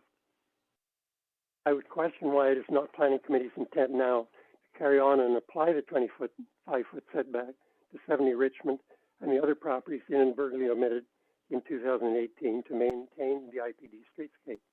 Bruce, I have to stop you there because you were at the 5-minute limit. However, Councillor Leeper does have a question or a comment for you. Yeah, and Bruce, thank you very much. For the sake of the committee members who may not have been around in 2018 or who forget perhaps what we did, Bruce is absolutely right. The covenants that restricted some of the design features on Island Park Drive expired after 100 years. And in the run up to the expiration of those, City Council rezoned or added new provisions to the zoning for the R1MM zone that runs along Island Park Drive to create a deeper setback from the property line than we would normally expect to see in an R1. So the setback on Island Park is required to be basically what it is today. So it preserves that setback. 70 Richmond Road is not part of the R1MM. It was part of the TM, so it wasn't included in that. But the property immediately to the south is an R1MM property that is proposed to be rezoned, which is one of the reasons why I would like to see the setback that we created for the R1MM preserved in this application. And Bruce, I want to make sure I know the applicant is listening to this discussion. I will endeavor to ensure that their engineers reach out to you to talk to you about your infrastructure on your property. And then, yeah, no, it's important. And the final piece was the NCC permissions. So what we're doing today is zoning the property. We're not giving them permission to build the property. So there is another process that has to be undertaken, I believe the site plan process, during which further permissions are going to have to be secured and further work on the design of this building are going to have to be done. So I hope you'll be at the table of those discussions. That'll be a public discussion as well. I would. Thanks, Bruce. Thanks, Chair. Okay, thank you, Councillor, and thank you, Bruce, for bringing those concerns forward to the committee. And we do have your letter on file as well. I should have made it clear off the outset of this that we actually have two items in the agenda we're combining here and considering at once. It's the OPA and zoning bylaw amendment, but there's also an application to alter 70 Richmond Road designated under Part 4 of the Ontario Heritage Act. So we're considering these at the same time. So we'll move now to questions for the applicant. Do any committee members have a question? Councillor Leeper, go ahead. Thank you very much. So I guess it's a high-level question for the applicant. When you initially proposed this building, it was much more monolithic, and the heritage treatment was also it wasn't optimal. Let's put it that way. The community and I suggested, look, in order, you're going to get some height and you're going to get density at this site. In order to help it breathe, consider the acquisition of the property immediately to the south, because the TM line makes a jog to include that one residential property. If the line were a consistent line across Richmond Road, it would have included that anyways. You acquired that property. Why were you unable to come to the table with that new property as part of the parcel with something that adhered to what the community was, asking for, which was a significantly better transition to the house to the south and respecting the setback to Island Park Drive? It strikes me it's a greenfield parcel at that point. Why not come to the table with something that addresses those two issues? Thank you for the question, through your chairs. And I'll speak first, but others on the team may wish to respond as well. I guess I'm of the opinion that we did come back with a significantly improved transition with the acquisition of 376 Island Park. The rear facade of the building, to the delegations point, doesn't meet the 7.5 meter setback, but I would argue is one of the most articulated rear facades along the corridor, stepping down and varying heights and setting back at different components more than most. The delegation mentioned Ms. Rahi, which granted provides 7.5 meter setback, but then it also goes straight up essentially with a 3 meter step back to the 12-story portion, but relatively straight up. Similar to the building next door to it, which is a 6-story building, but also goes straight up 6 stories at the back, and also provides amenity at grade at the rear, right up to the rear property line, which was noted as a concern with those units fronting. But again, lots of developments provide at grade amenity for the building in the rear yard in that 7.5 meter setback. So I believe we did provide a better transition, and resulting in the 9-story portion of the building, really the upper floors of the building, all being well over 10 meters from that south property line, the 9-story portion being concentrated solely on 70 Richmond Road. And so really the acquisition of 376 was really utilized entirely for stepping down, articulating the back of the building to transition to the south. With regards to the setback on Island Park Drive, it's our opinion that the city leaving the traditional Main Street properties out of the site-specific rezoning was not inadvertent, as some of the delegations have noted, but in fact, an effort by the city to ensure that the Wellington Street West and Richmond Road traditional Main Street corridors developed as traditional Main Street properties and not with a large setback from Island Park Drive. The setback that we're proposing is a staggered setback. So as I noted in my presentation, stepping from 7.6 meters, which is the requirement for the R1MM zone, to 6 meters along the 376 Island Park parcel, up to 0 meters at the north end of the property closest to Richmond. At the south end of 70 Richmond, it does actually have a 3-meter setback. So it is stepping back, and together with the wide boulevard, I actually think that the building provides significant enough separation that the views of Island Park Drive will not be ruined, as perhaps has been mentioned, but that the building will represent an urban intensification of the corridor. So we'll disagree on that, but I appreciate your explanation. Those are the only questions I had for the applicant, Chair. Thanks, Councillor. I wanted to ask quickly, the original design or an iteration of the design, the UDRP had concerns about the 9-story building overwhelming the heritage building. Can you just quickly describe what was changed to address those UDRP concerns? Yes, thanks for the question, Chair. And yeah, the UDRP reviewed the original proposal, which was the 70 Richmond parcel.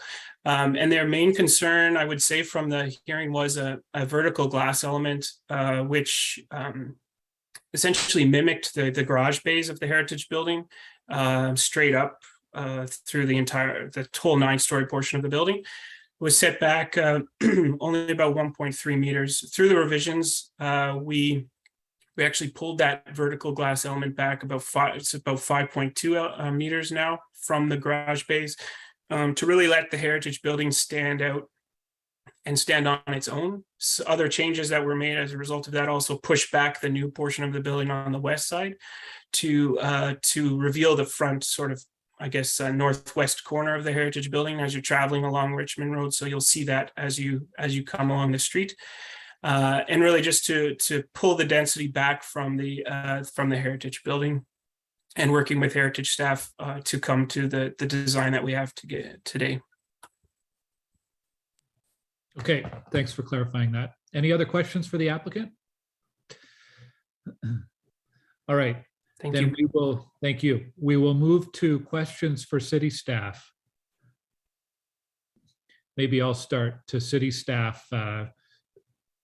In regards to the UDRP and the changes made to ensure that the main building does not overwhelm the historic building, our staff, obviously staff are satisfied, but can you comment on why you are satisfied and if there was anything else that you were looking for the applicant to do that perhaps they were not able to achieve in relation to the heritage building? Through you, Chair. So I think one of the biggest achievements for that regarding that was providing the service station with additional 3-dimensional space and setting it proud about 2 meters from the proposed building's mid-story or mid-rise building. So that was essential in ensuring that it remains prominent. And it's been achieved, like I said, by removing the massing over the service station roof that was initially proposed, and that was 9 stories, and also reducing the massing's projection on stories 2 to 9. In addition to that, I think there have been other design interventions, including the material palette, spandrels to highlight the service garage doors, as well as a matching first-story height that were added that I think allowed the service station to be more prominent. So at this point, heritage staff are satisfied with the design. Okay, thank you. I think it will, it's nice to see that it'll continue to be a landmark at the corner of Richmond and Island Park. And I think fairly happy to see how they've preserved it. So Councillor Leeper has a question. Thanks. And so I want to take a step back from this building for a moment and just look at the context. Are you able to pull up the one of the maps that indicates where the TM zone is demarcated from the R1 zone. It was in your initial presentation. I'm not sure who's got control of the presentation, but I'm sure it's coming up. No worries.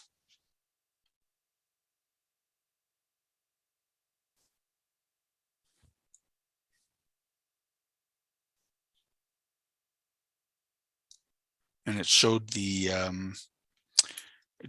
jog in the TM around that R1 property.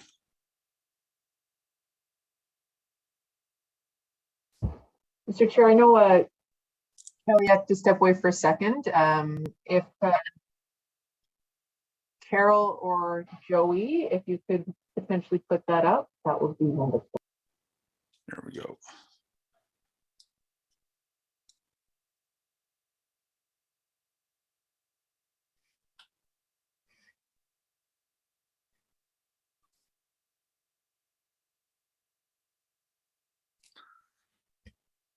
I think it might have been in the staff presentation.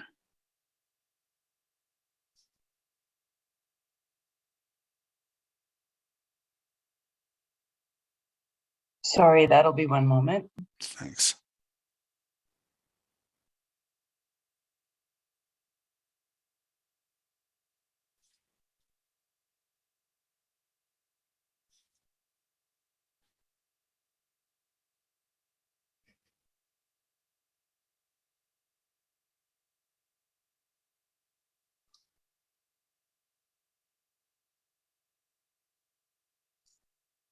My apologies, Chair. Oh, okay, Carol got it.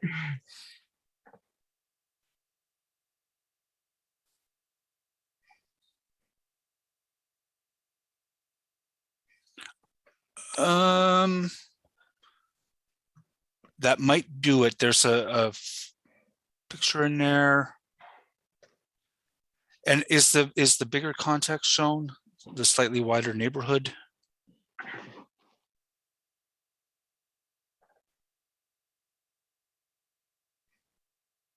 No, I don't think it's going to be.